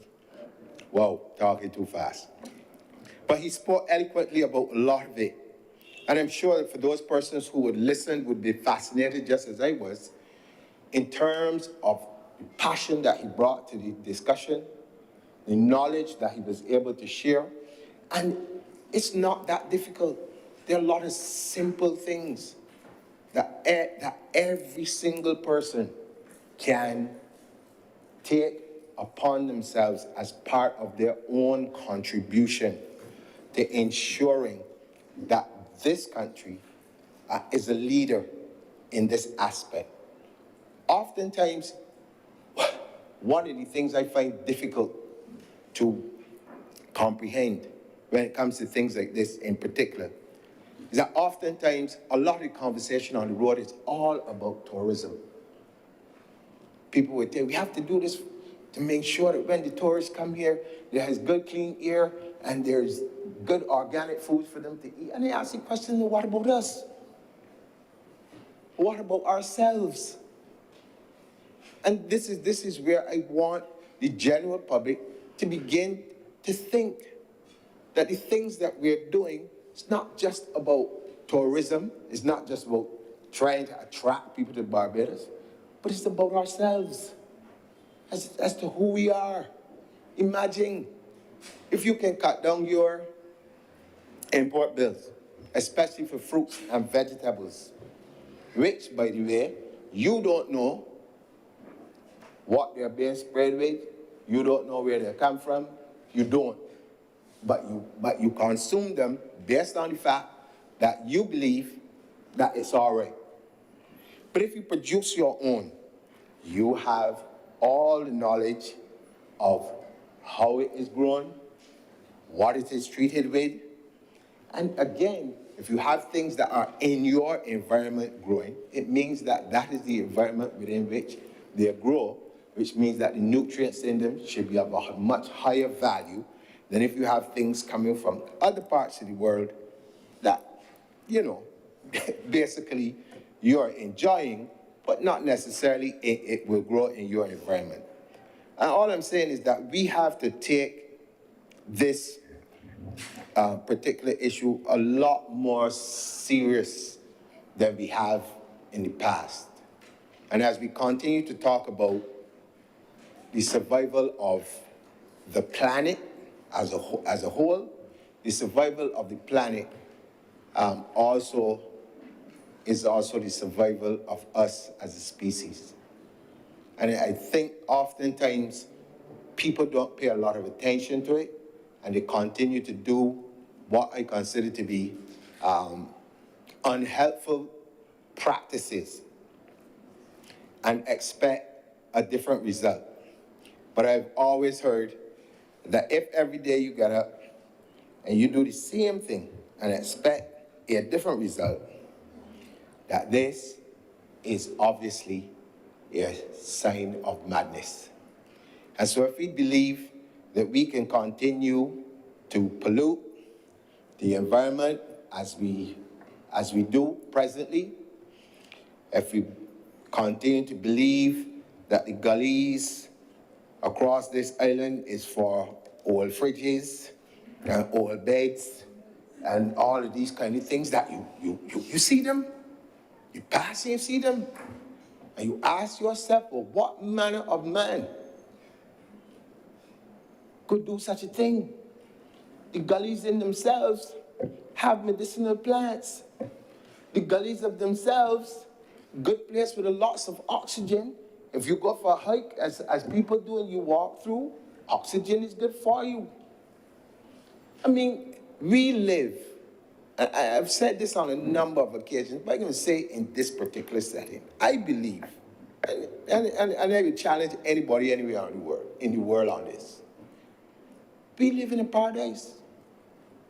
It's just that we are so accustomed to it that we take it for granted. And when we are supposed to be, as it says, strict guardians of our heritage, we have some people who are hell-bent on being the destructors of that heritage, natural or otherwise.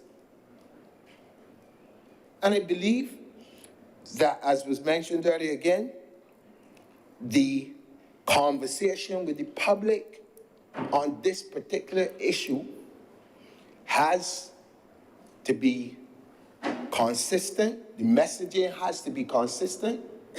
We have to break it down in its smallest terms so that from the 3-year-old could understand what we are talking about and what the ramifications are for us as people if we don't get this right.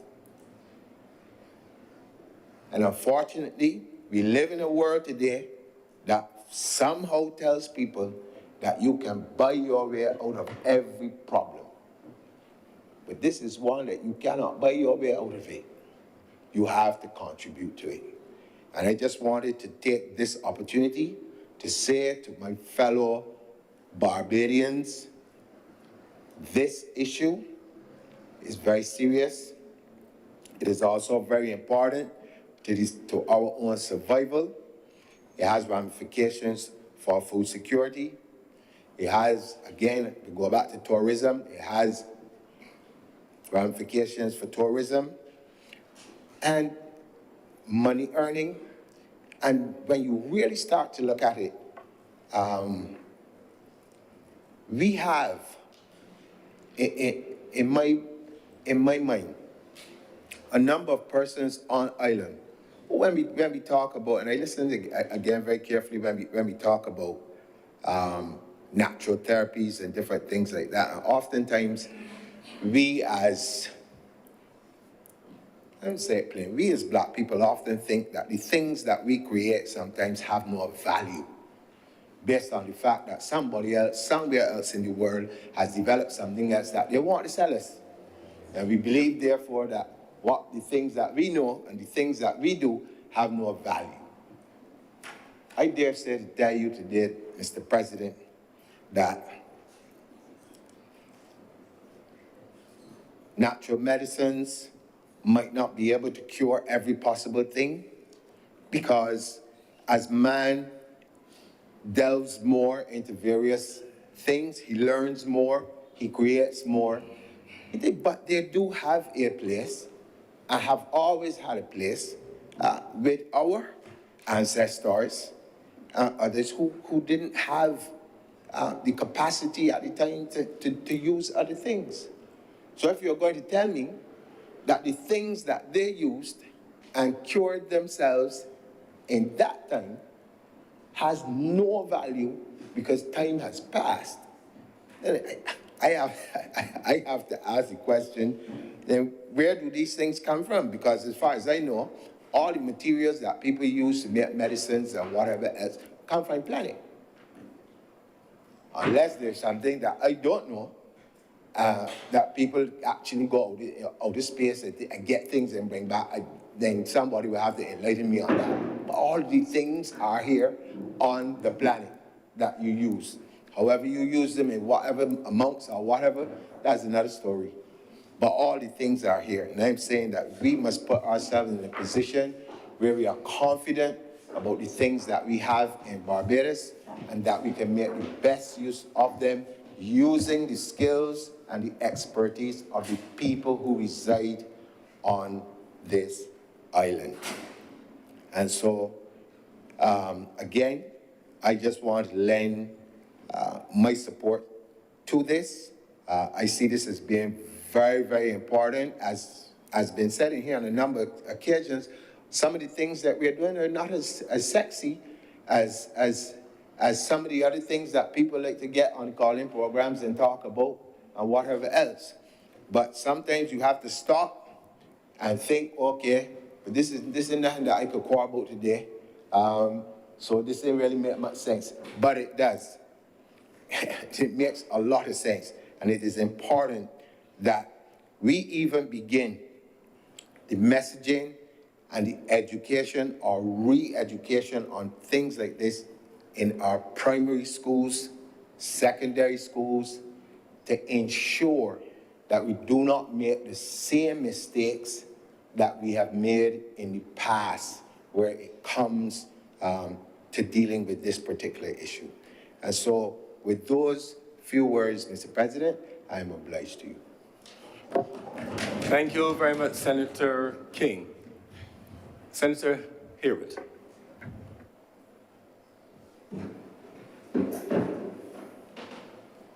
Thank you, Mr. President, for recognizing me and giving me the opportunity to contribute after these few other contributions by fellow senators. And I must say that I stand motivated in a special way, given the contributions from all of the senators that went before me, to make my contribution against the backdrop of what is undoubtedly perhaps the most serious debate that we've had in this honourable chamber, at least in my opinion and my estimation, based on all that is happening all across the world.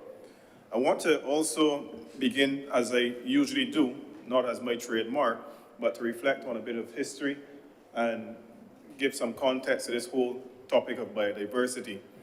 Now, the earliest recorded attempt with regards to biodiversity stem back thousands of years in the ancient Greek civilization.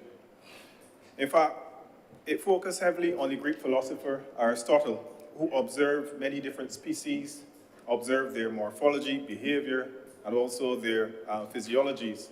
And as a result of that, Aristotle's methods of classification lasted some 2,000 years. 2,000 years, Mr. President. So this topic about biodiversity, we know it is perhaps the most serious discussion right now against the backdrop of climate change, but it is really nothing new. It was only until roughly the 17th century, Mr. President, that it was believed that all biodiversity that existed then, everything on the earth at that point of time, would have been on the earth well before that point and would also continue forever to be on the earth. That was the perspective back then, obviously, with much inclusion from the inputs from the church, the churches of the day, and the religious factions of the day. So this phenomenon of extinction was really never a thought of the day. Nobody ever thought about the word extinction or biodiversity being significantly reduced.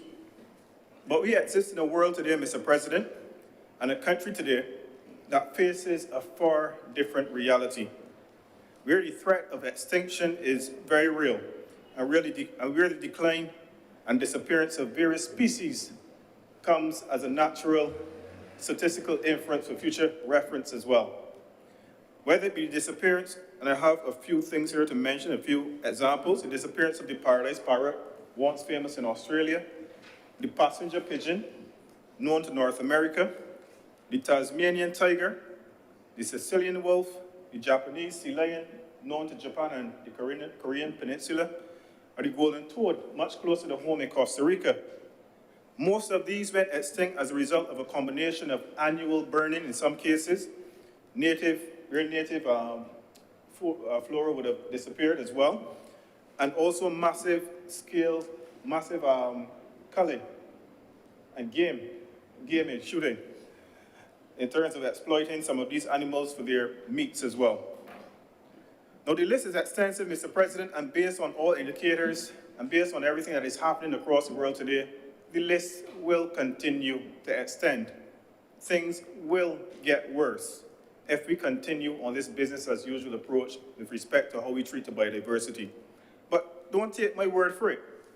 Take the word, Mr. President, if I may, refer to the International Union for Conservation of Nature and their latest publication, where they identify on their website, which anyone can visit at iucnredlist.org, they identify 41,000 animals worldwide being currently threatened with extinction, including 41% of all amphibians, almost 33% of reforming corals, and 27% of the world's mammals, more than a third of all marine mammals and 13% of all known bird species. Don't take my word for it, but take theirs. Most recently, Mr. President, and the Senator Monroe Knight made mention to it, I was invited to the opening of the Andromeda Botanical Gardens in St. Joseph the other day. And anyone that drives through St. Joseph on any given day, perhaps many decades ago, and perhaps within the next few decades, will have a natural appreciation for their rugged authenticity passing through that part of the country. And when I passed through there, Mr. President, I saw no less than 9 mongooses or mongoose, depending on your disposition in terms of pronouncing the plural of the noun, mongoose as well. mongooses, Mr. President. I saw no less than 9 of them at different points heading towards the botanical gardens, and I was so amazed to stop at one point and see 5 mongooses, a family of 5. In fact, I don't know if it's a family, it might be neighbors, but they look very similar. But I saw 5 of them nonetheless alongside the road, and this spoke very well to me, establishing that, all is not wrong in Barbados, all is not lost.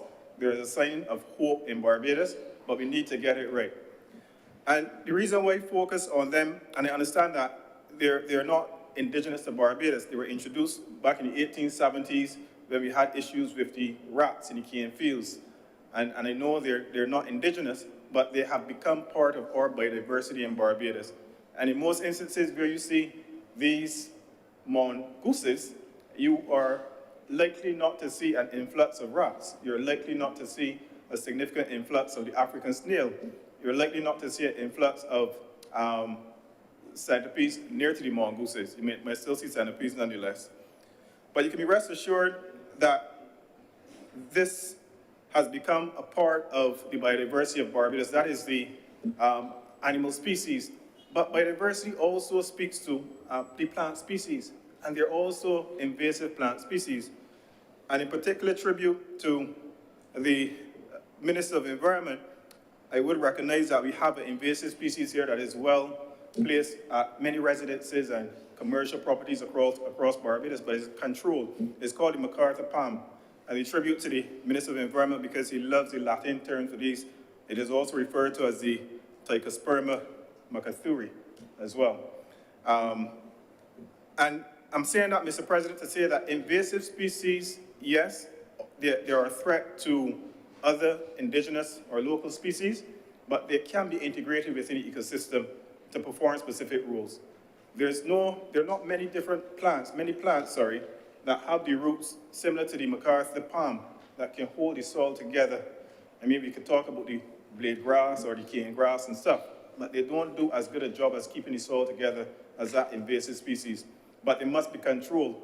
If they're not controlled, you're going to find the same situation that countries like Grenada face now in terms of controlling the onslaught of the bamboo that's growing well in some parts of Grenada. And this leads us back to target 6.3 within the same document that we're referring to today, the Strategic Action Plan, which says that it is going to establish species-specific strategies to eradicate or control the population sizes of prioritized invasive alien species to manageable levels. Now, Mr. President, gone are the days when we have to establish, if we ever have to establish, a reserve for mongooses in Barbados. A reserve or a habitat, specialized habitat for mongooses in Barbados. Gone are the days. But like any other animal, they need a home to thrive. And mongooses live amongst the plants, the wild canes and the overgrown vegetation all across the island. Which brings me to the next point that I want to speak of in terms of biodiversity. And this is, of course, of the plant species. Within the context of Barbados, our history of utilizing and growing food is well documented and well known and well preserved. Way better preserved than the history of the presentations in this honourable chamber by a Hansard, I must say.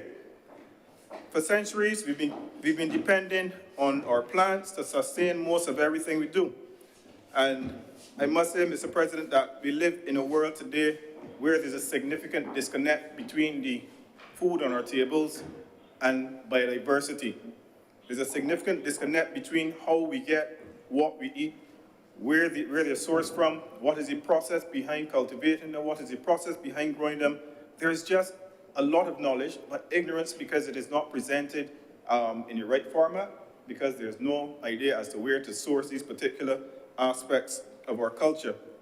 Now, I witnessed something remarkable at the World Cup the other day, and this is not the few warm-up matches that Argentina had before they will go on to win the World Cup. I witnessed, I speak in the interview. I witnessed the Japanese team after they played. Not the team, sorry, the Japanese supporters, particularly those from Japan. After the match was finished, all of the Japanese in one or two particular stands, they got up and they cleaned the entire stand. They cleaned it. It was almost automated.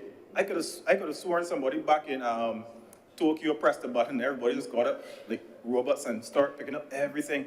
I've never seen that. Now, why did they do it? Enshrine culture.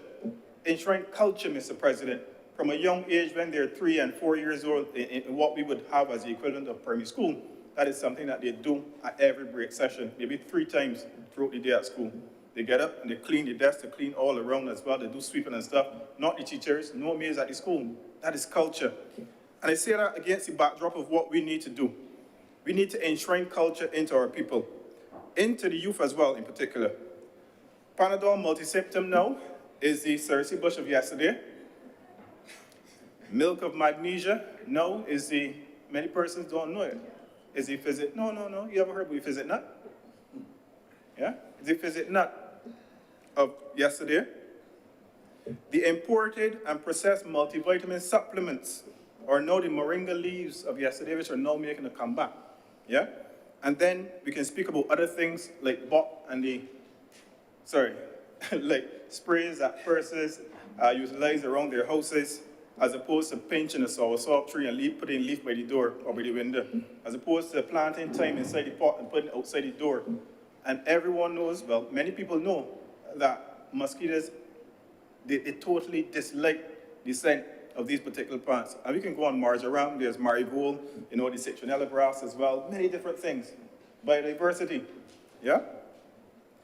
Now, Mr. President, I said all that to say that we have to have a sense of enshrined culture and have a knowledge management framework that speaks to us, not only capturing the information, not only putting it out there on YouTube and wherever the forums are, but it has to be a citizen science approach where we take the young people and the older persons, because not all the older persons know about it. Some of the older persons spray buck 24/7, 24/7, like it's nobody's land. But we need to take our people on a citizen science approach where they have a full understanding as to how to utilize the things that are around the household and things that are not around the household. See if you can acquire them and utilize them. See if you can acquire them and utilize them. And it takes me now, Mr. President, to why I stand in support of this resolution, and I stand in support of the National Strategy Action Plan that we're discussing. As Senator Monroe Knight would have established, it has 12 specific attainment targets to conserving biodiversity.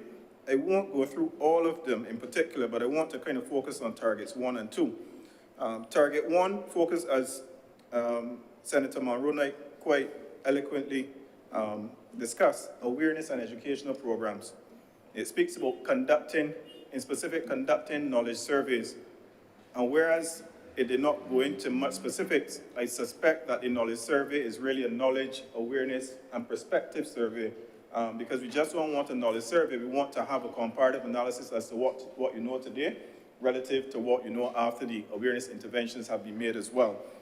It spoke also to the formalization of training programs involving the private sector, the CSOs and NGOs, and of course the government and academia, and developing specific messaging to different target groups across Barbados to ensure that what works for Peter may not work for Paul, but we have a specific forum for them, so that when Senator Hines is on brass tacks, that we can slip in an advertisement for those many listeners that want to learn a bit more about biodiversity, and she will support it, of course. It also establishes an online biodiversity toolkit, Mr. President, a toolkit that, to my mind, must not only be one focus on educating the students and educators as well, not a rebriefer, but it must be a train-the-trainer toolkit, because persons must be able to walk away from this toolkit and emphasize and impress on those who may not have access to the toolkit, but in such a way that they can understand even the basics of biodiversity and the basics of the importance of biodiversity. We have something quite similar in terms of the Commonwealth Parliamentary Association and their online toolkits that focus on climate change, on things like procurement as well. And I envision something like that coming for those who have access to the internet as well. Target 2 focuses, and this is a wonderful target. It focuses on sustainable production and consumption, but I kind of snuck in a word there to put the word responsible in front of consumption.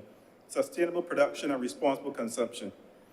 Now, arguably the most direct way that we can be a part of what needs to become a mass movement to protect biodiversity is for us to aggregate our interests in terms of consumption. We are all consumers. Businesses and private sector exist to basically sell us things. And if we recognize that they exist to sell things to generate profit, then we can recognize, as many have said way before me, that the power should really be at the consumer. And if we as the consumers can tell these businesses that we want more sustainable products, who knows, maybe they will have an inkling of change within them. But think about the things that we consume. We consume food, we consume, obviously, clothes, and we utilize many things in the energy sector. And I've been saying for many years that it hurts to think about the embrace of renewable energy on one end, and then it hurts to think about the level of degradation happening in places like the Democratic Republic of Congo to exploit the very core materials that are needed to utilize, that are needed to put inside of the solar panels as well. And where do we strike the balance in telling the entities that create these end products, hey, you need to utilize a framework of reducing, reusing, and recycling these particular aspects of your products to ensure that we don't need to exploit those resources at the rate that you're exploiting them at right now. That is something that is a double-edged sword for me, Mr. President, but I hope that we can have a voice through maybe the EOSIS, which is the Alliance of Small Island States, which is very closely aligned to the African Union as well, to generate a framework to which they can preserve their resources. And where their resources are being exploited was once an ecosystem as well, a thriving ecosystem for many plants and many animals.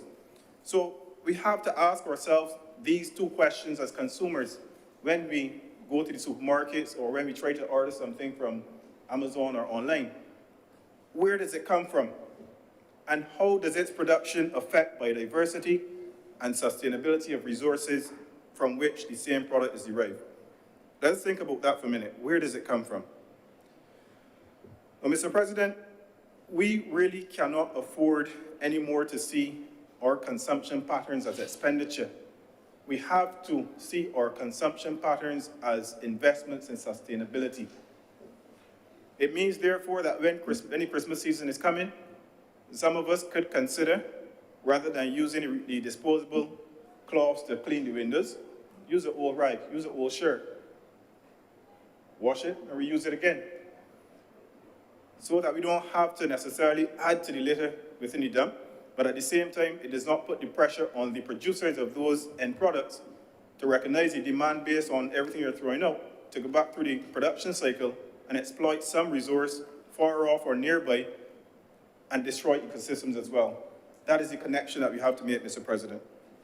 Now, the other piece of the puzzle is that it is helpful to start to reuse things, as I just mentioned with the shirt. And reusing comes prior to recycling. Not even recycling, but reusing things, Mr. President. A number of things that we can reuse around the house. But we live in what I refer to, and many have referred to it before, as a throwaway society. And it comes to me as no surprise why all types of waste find themselves imposing on the natural environment, similar to what Senator King mentioned earlier, the fridges that we saw in the WIM. It was devastating. It was ridiculous. And I was embarrassed to go out there with my team from NCC and see the amount of things all inside the WIM in the gully. It was very embarrassing, Mr. President. Nonetheless, I must support the work of the NCC for the cleaning of that area and the other gullies that we're going to do very soon. And speaking of the NCC, it would really be remiss of me if I didn't again highlight their wonderful efforts and the work plan aimed at many aspects of biodiversity. Now, the National Conservation Commission, and we're talking about conserving biodiversity, perhaps and hopefully under my stewardship we can advance this at a rate never seen before. I'm hopeful. But people know, when they hear about the NCC, people know about the staff and the contractors we have all across Barbados cutting the sides of the road, Mr. President. They know about the bushing programs that we have on open lots with overgrown vegetation. They know that we sell plants at the NCC.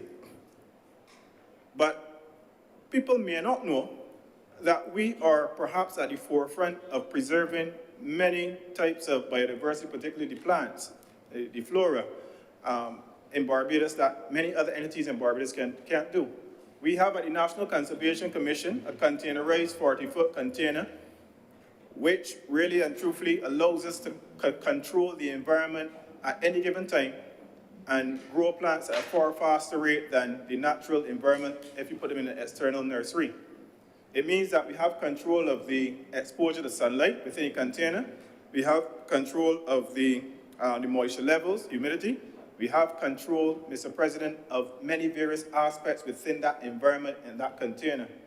Many persons don't know as well that the National Conservation Commission also has plans to further develop a germplasm center as well, and a germplasm lab.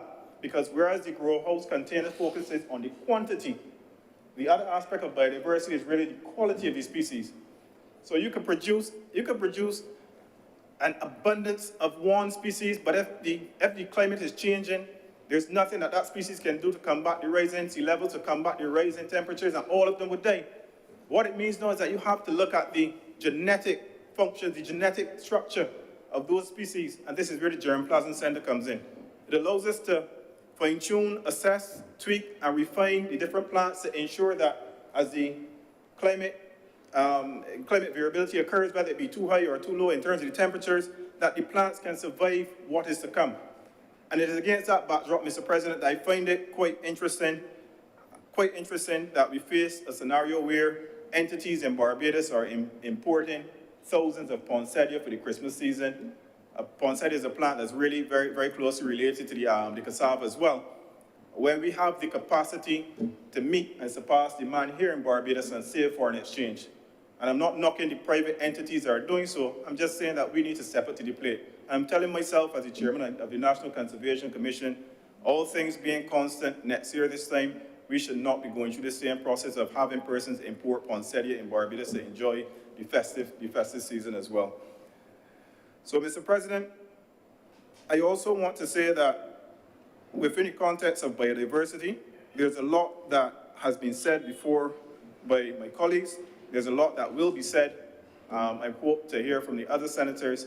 But in summary, I really want to implore not only members of this honorable chamber, through you, Mr. President, but those persons within the earshots, to really consider what each particular plant and animal around the household, what their contribution is.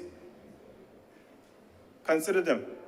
So when we drive across the country and we see overgrown vegetation, just remember that overgrown vegetation is an ecosystem. Everything is not going to look nicely manicured lawns that some persons may have around their houses, but every house was an ecosystem before it was a house. Keep that in mind. Every single house was an ecosystem before the concrete started to impose on that spot. Perhaps many of the houses, perhaps mine, because we had a cane field above as well, was the home for the mongooses. Other persons would say mongoose, but not me, no better than that. Yeah? And Mr. President, I rise to give my full support once again. I rise to acknowledge the importance of this particular strategic action plan. And I rise to thank you for allowing me the opportunity to make this contribution. I'm obliged. Thank you very much, Senator Hewitt. Her Honor, Senator Thompson. Thank you very much, Mr. President. Biodiversity, the animals, plants, and organisms, some micro, that make up the many species that coexist on Mother Earth. We use the term biodiversity, and in the last week or so, it kept striking me how often we are using these terms that we think people understand, biodiversity, loss and damage, and we just use them. They roll off our tongues, but really, I don't know that they necessarily connect with the average person. And the area of environment is one in which the terms, the multiple terms and abbreviations are myriad and complicated and not necessarily connecting with the average individual, and therefore, as a result, people tend not to listen, tend not to think of it having anything to do with them because they think it's high science or something very high flown. I remember growing up In the city, I grew up on Baxter's Road, and it was commonplace to hear vendors frequently pass shouting, sea eggs, call for the hot sea eggs. It was a shock to me a few years ago to find out that my nephew, who is now 28, had never seen a sea egg in his life. He just didn't know what it was. I remember seeing routinely when I went to the beach, seahorses. I can't tell you the last time I saw a seahorse at any beach in Barbados. I don't even know if they still exist. When we played, we were at the St. Mary's Infant School in our early years, the now derelict property close to the St. Mary's Church, which was the school that people in that community, Baxter's Road, Mason Hall Street, the Orleans, well, the people in Orleans tended to go more to Westbury. Those of us who were closer to Broad Street went to St. Mary's, the infant school and the junior school. I didn't go to the junior school because my parents then sent me after infant school to primary school. Well, I'm being nostalgic now, but all down, people who lived around Murphy Pasture and so on, and that's why I was able last week when we had that debate to speak in so much detail about the area, because this really was my stomping ground. It's home. It was routine on the playground to see ladybirds. Again, I don't know if people see ladybirds anymore. You very rarely, you see them still, but very, very rarely. Whereas it was then, as I said, routine. It was commonplace. They flew on you in the schoolyard or while you were at your desk with your slate and your chalk. Really, we're going back very far now. But life has changed so much, and this was a simpler time, a time when more of us had, even in the city, a quasi-agricultural existence because we raised our chickens. I'm reading a book now which will come to the public early next year, and the author, speaks about growing up in a rural village in Barbados and raising chickens and cows, and as a child being involved in the plucking of these chickens on Saturdays, and for those who raise pigs and so on, and there was really a technique to it. While you had to use boiling water to pluck the chickens, you couldn't be too hot because if it was, it would cook the skin of the chicken, and it was really not suitable for preparation. I know that some people in this room would not have connected with this kind of life at all. And when you were plucking the chicken, you had not, gutting the chicken, you had to be careful not to burst the gall sac, because the gall, we called it the bitter gall, but the bile in the gallbladder was bitter. And if you burst it, it ruined the meat of the chicken, which then became bitter. So it was a completely different life and a completely different existence. And because it was so much more connected to the earth, people had a better sense of the value of biodiversity and the implications of looking after biodiversity for our own well-being and our own lives, our livelihoods. My mother raised turkeys as well. And we had our self-raised turkey at Christmas, and she sold turkeys.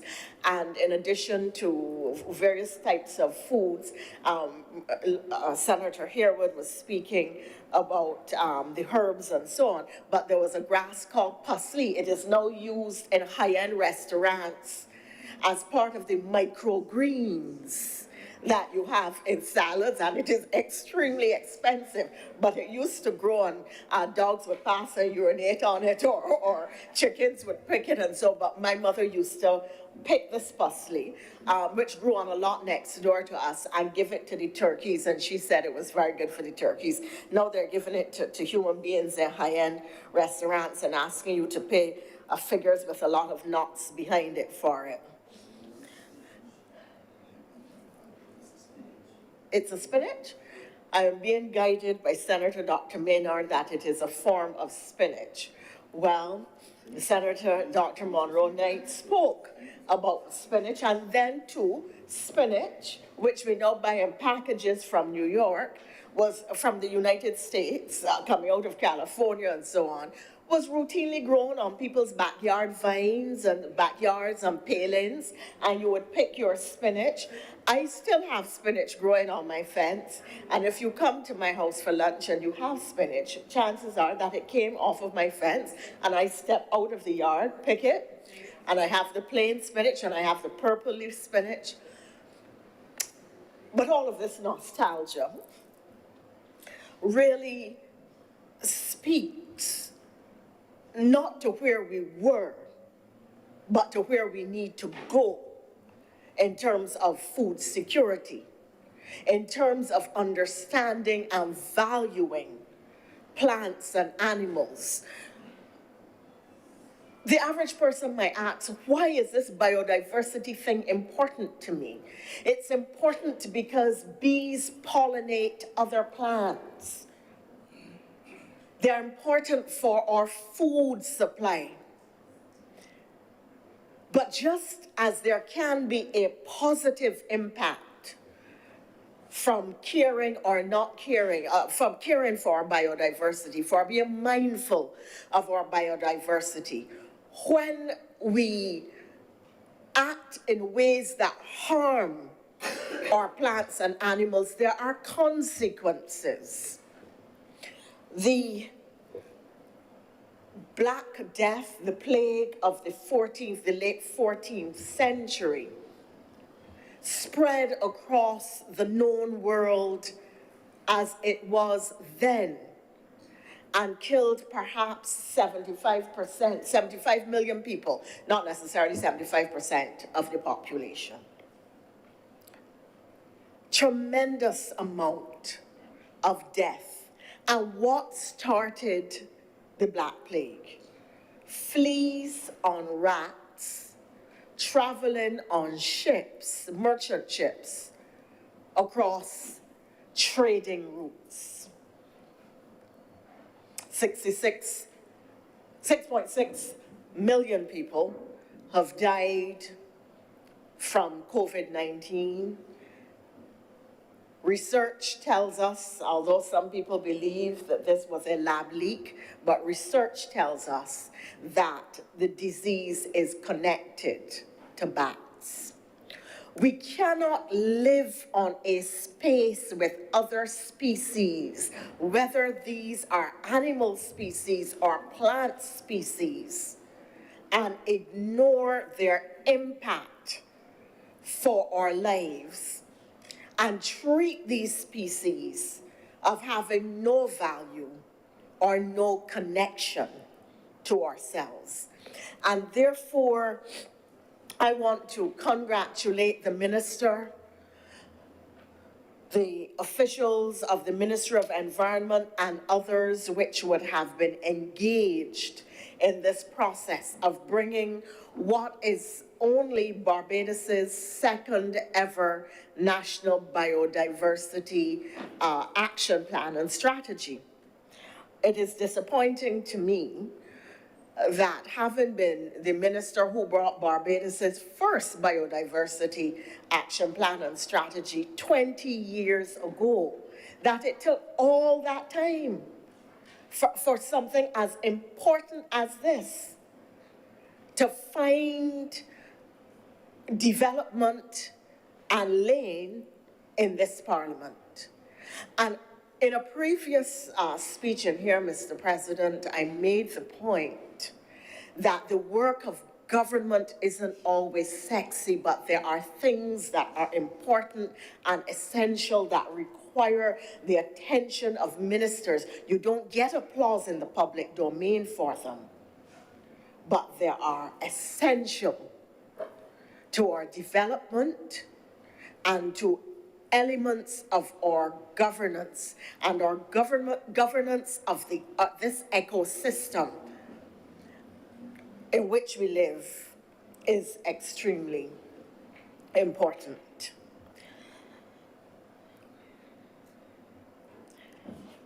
we have to consider the issue of sustainability of our biodiversity.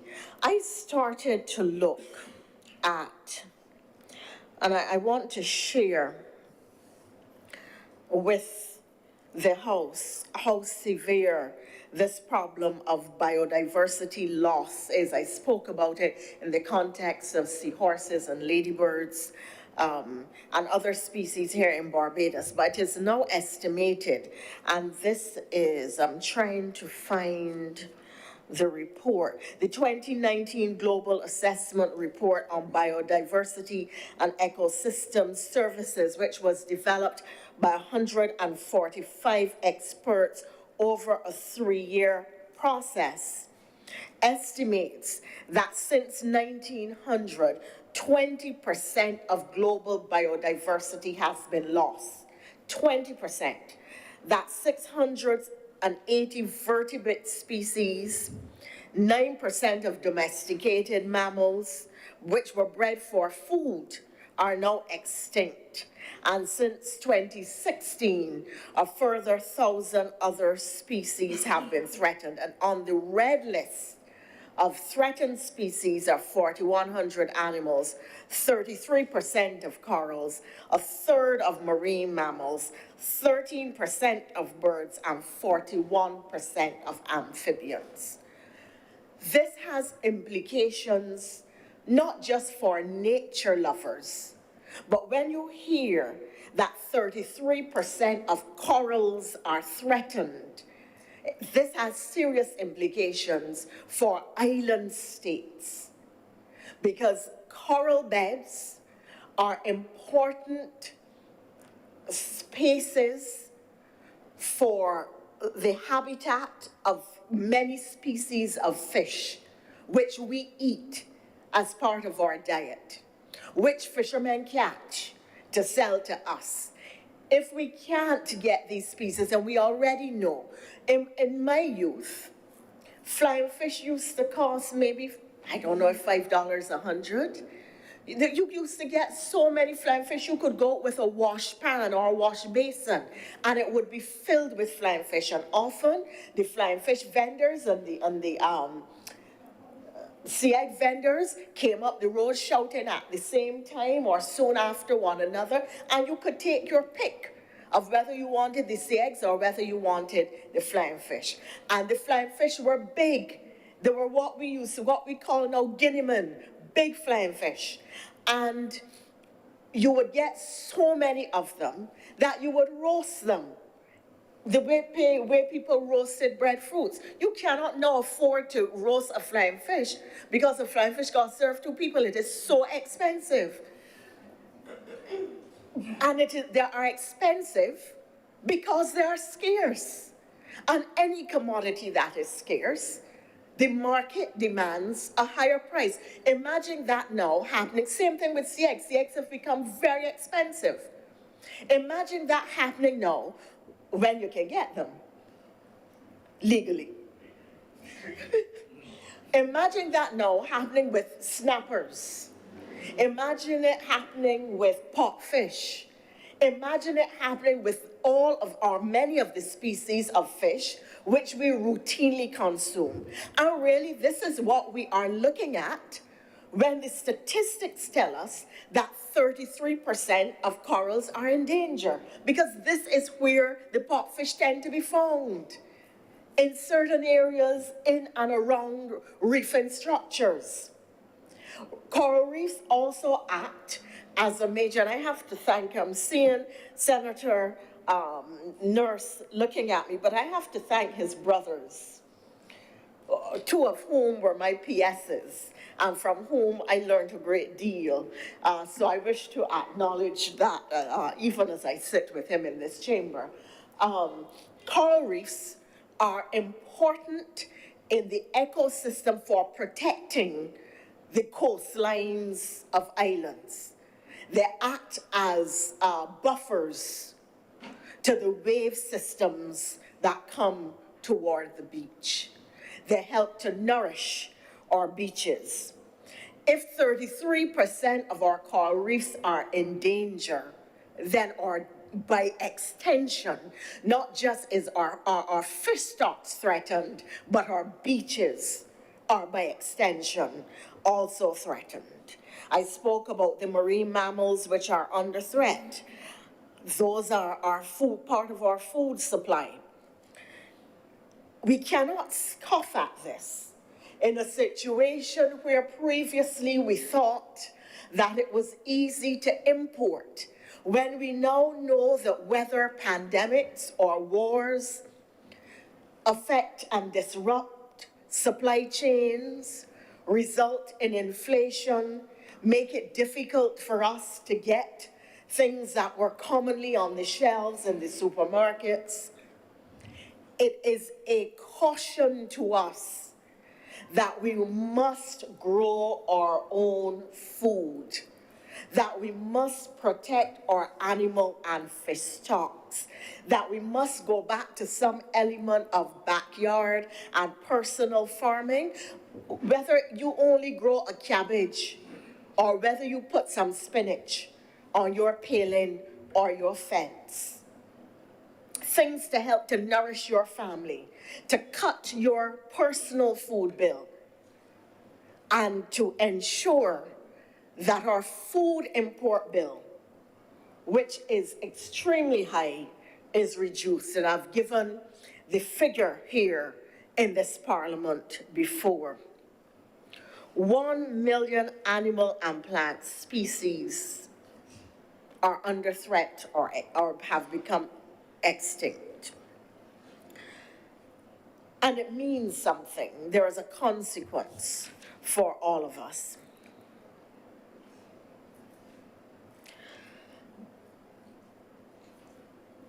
When Senator Monroe, Dr. Monroe Knight spoke, she spoke to the issue of traditional knowledge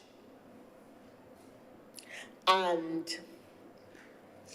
traditional methods of healing, Circe bush and other teas. Well, as she was speaking, I was shaking my head. I did say to her that I do not drink anything that tastes bad. So I don't have Circe bush or any other tea that does not have a good taste. But I also resist these traditional medicines because my argument is that you do not know the chemical composition of these things, and nobody knows what quantities you should take them in or what you should mix them with.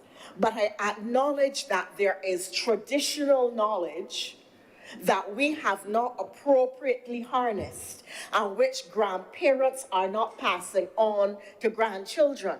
So even though I know my mother talked about parsley and how good it was, I could not take you anywhere, and at least I don't think I can. I may, but a lot of Barbadians could not identify parsley for you, and if they saw it in a salad in a restaurant, would not know that that is what their grandmother or great-grandmother used to call parsley. They just wouldn't know. They would say, I had the most delicious microgreens at whatever restaurant today.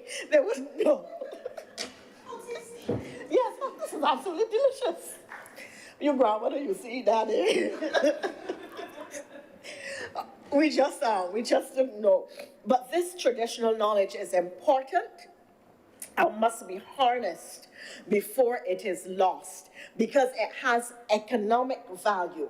I do not know if a lot of people are aware that one of the derivatives of which went into making the COVID-19 vaccination came from the terrestrial waters of Jamaica, and they did not know until the vaccine was made.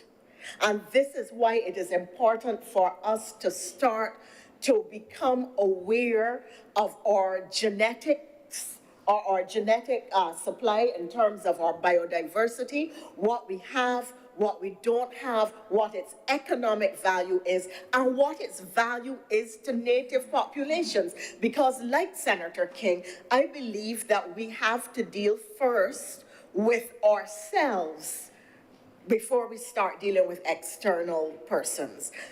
But it is important for us to determine if we have products that are viable as ingredients or basis for other things like vaccines, which are high value. Imagine if Jamaica was able to derive economic benefit.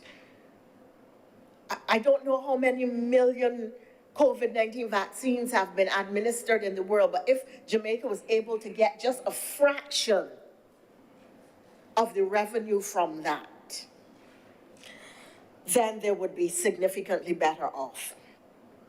Going hand in hand with the protection of our biodiversity is the CITES legislation, which comes from the Convention for the Protection of Endangered Species.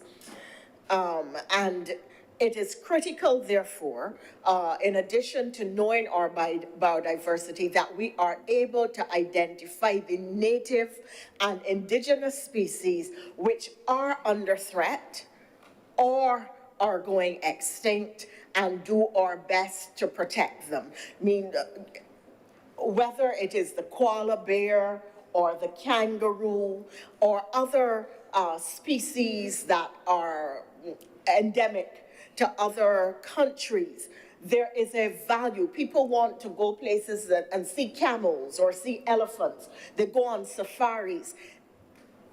Biodiversity, animal life does have value for enriching the environment, but also because people enjoy seeing species when they visit that are not native to their own countries. And it should not become nostalgic for us to see mongooses or ladybirds, or to not be able to try to describe to a great niece or a great nephew of another generation what a ladybird is. There is as well a connection between the issue of biodiversity protection and climate change. Very often we lose biodiversity because of development, because of urbanization, the development of housing. Senator Monroe Knight spoke very eloquently to it. I happen to love Dunks, and the areas of Cave Hill around Wanstead and Husbands were prime areas for Dunks. These were never regrown when they were chopped down to put up housing developments. And housing developments are necessary. But now we have to, I remember when I became minister, part of what the town planning department did was, when I was planning minister as well, insisted that you had to plant a tree, at least one tree, on your lot. We should insist that when construction takes place in particular areas, that native species or certain species are replanted elsewhere or replanted in the open lots that usually are just left in bush in the area. When town planning requires that you have a green space, the developer invariably, it is a lot that could not have been used for housing anyway. It is not even, so it isn't easy to maintain it, but that is the area that really a good lot should be used, and that is the area in which we should put some of these plants again, because we are in danger now, it seems to me. I haven't done any kind of scientific survey, but just from driving around and not being able to find Dunks trees or certain kinds of plum trees, we really need to be very careful about what we are losing and make some attempt to try to get them back. We now have the space that we are calling the National Botanical Garden. Well, that would be appropriate for planting some of these areas. I know that at St. Andrew at one time, the Minister of Agriculture had been experimenting with many different species of plants and fruits and so on. I don't know whatever happened to those projects. I remember one year going down there to the plant conservation place down in Haggett's, and St. Andrew.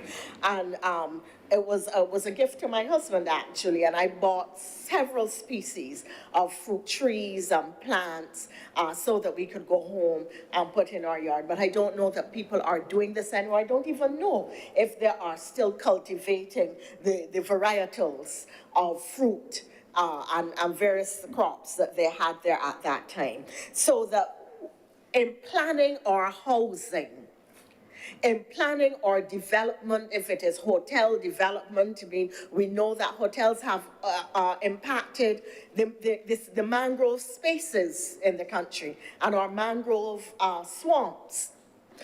So in making our plans for development, we also should automatically build in a biodiversity plan, where we know that certain species, animal and plant species, are going to be lost.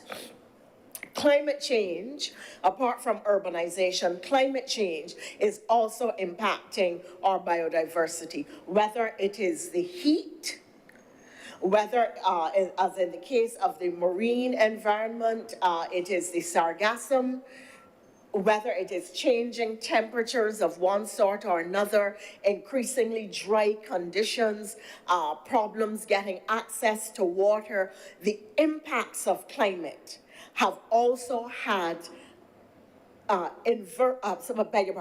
deleterious implications for our plant and animal life, and we have to be conscious that this is one of the consequences of climate change, and we have equally to make plans when we speak about climate change to understand the implications for the disappearance of our biodiversity and for the consequences as well in terms of those who previously made a living, or the interconnectedness of the various species of plants and animals and the implications for whether it is for our own lives and for growing various crops. I note that the Biodiversity Action Plan and Strategy proposes to deal with the problem of invasive alien species. Mongooses were brought in and they have overrun. The giant African snail is an invasive species that has no natural predators in our environment, and there are others.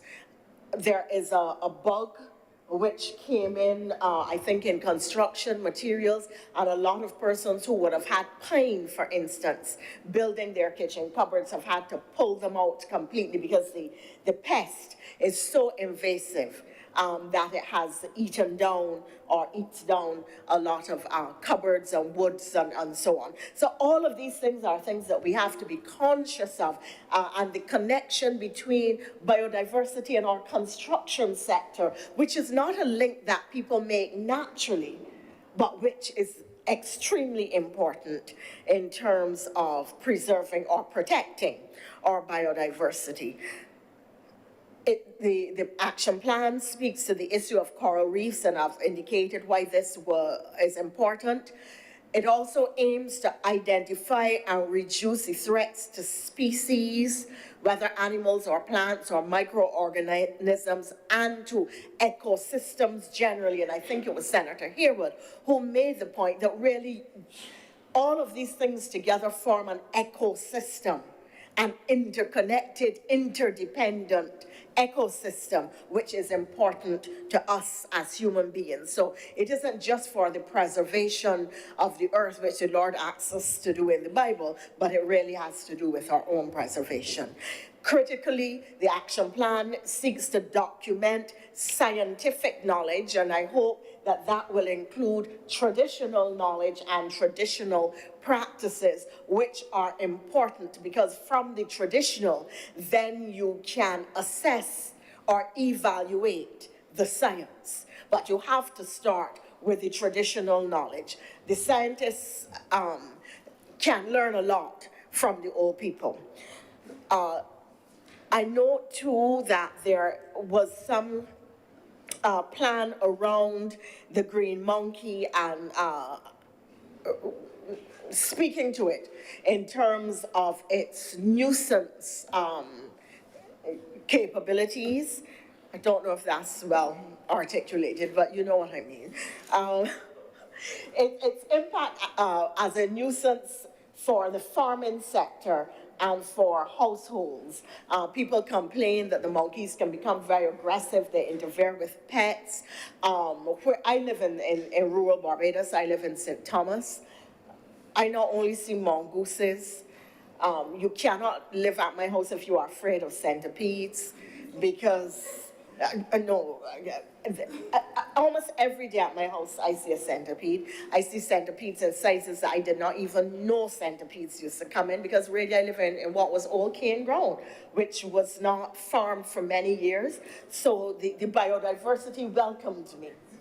And there are lots of monkeys in my area as well. Birds that I did not know. I heard my parents talk about Barbie doves. I did not know that these were special white dove.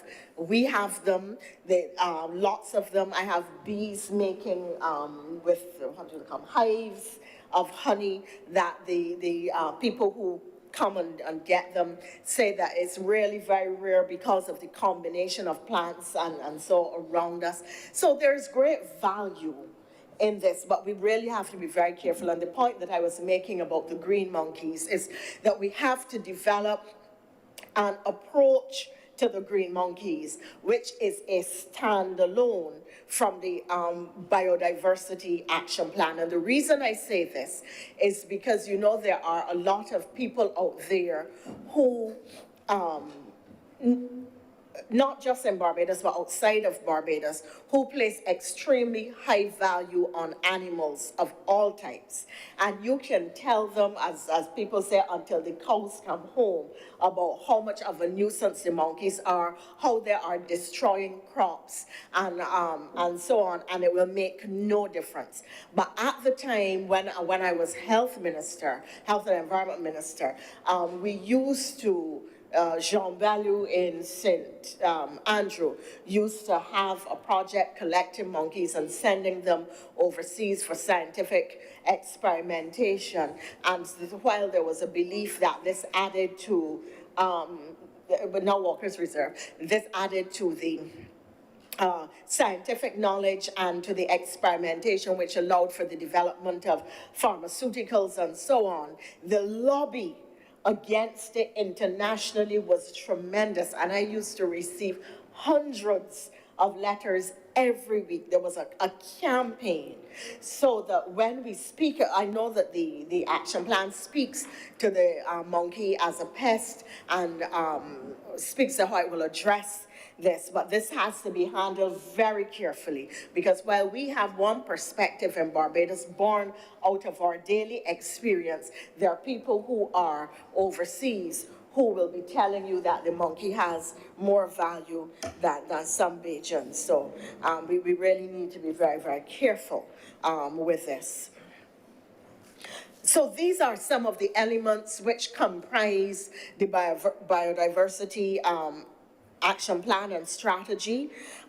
Its general objectives are in line with the HE biodiversity targets, which is the international biodiversity strategy developed in 2011 by the United Nations, and it is good for us to be in line with the best international practices and standards. So I'm glad that we are making that alignment. Of course, this 2011, this HE, the HE targets would have been developed long after Barbados had its first biodiversity action plan, but now we are going to be in line with what is considered to be modern thinking and best practices.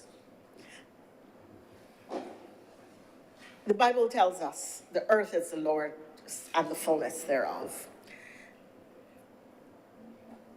Our responsibility is to be stewards of what we have been given. And we must think of ourselves as the stewards of the earth and the protectors of the biodiversity, the animals, the plants, the living organisms, whether they are our food, whether they are for beauty, they are part of God's creation like we are. And we are called to protect Mother Earth. And this is exactly what this action plan and strategy purports to do. And I am therefore delighted to accept the biblical injunction now put into legislation and strategy here in Barbados. Thank you so much, Mr. President.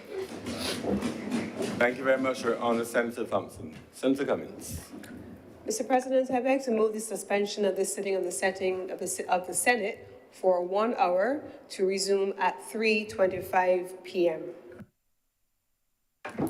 The question is that this sitting be suspended until 3:25 p.m. today. Honourable senators in favour, please say aye. Aye. Those against, please say no. The ayes have it. This sitting is so suspended until 3:25 p.m.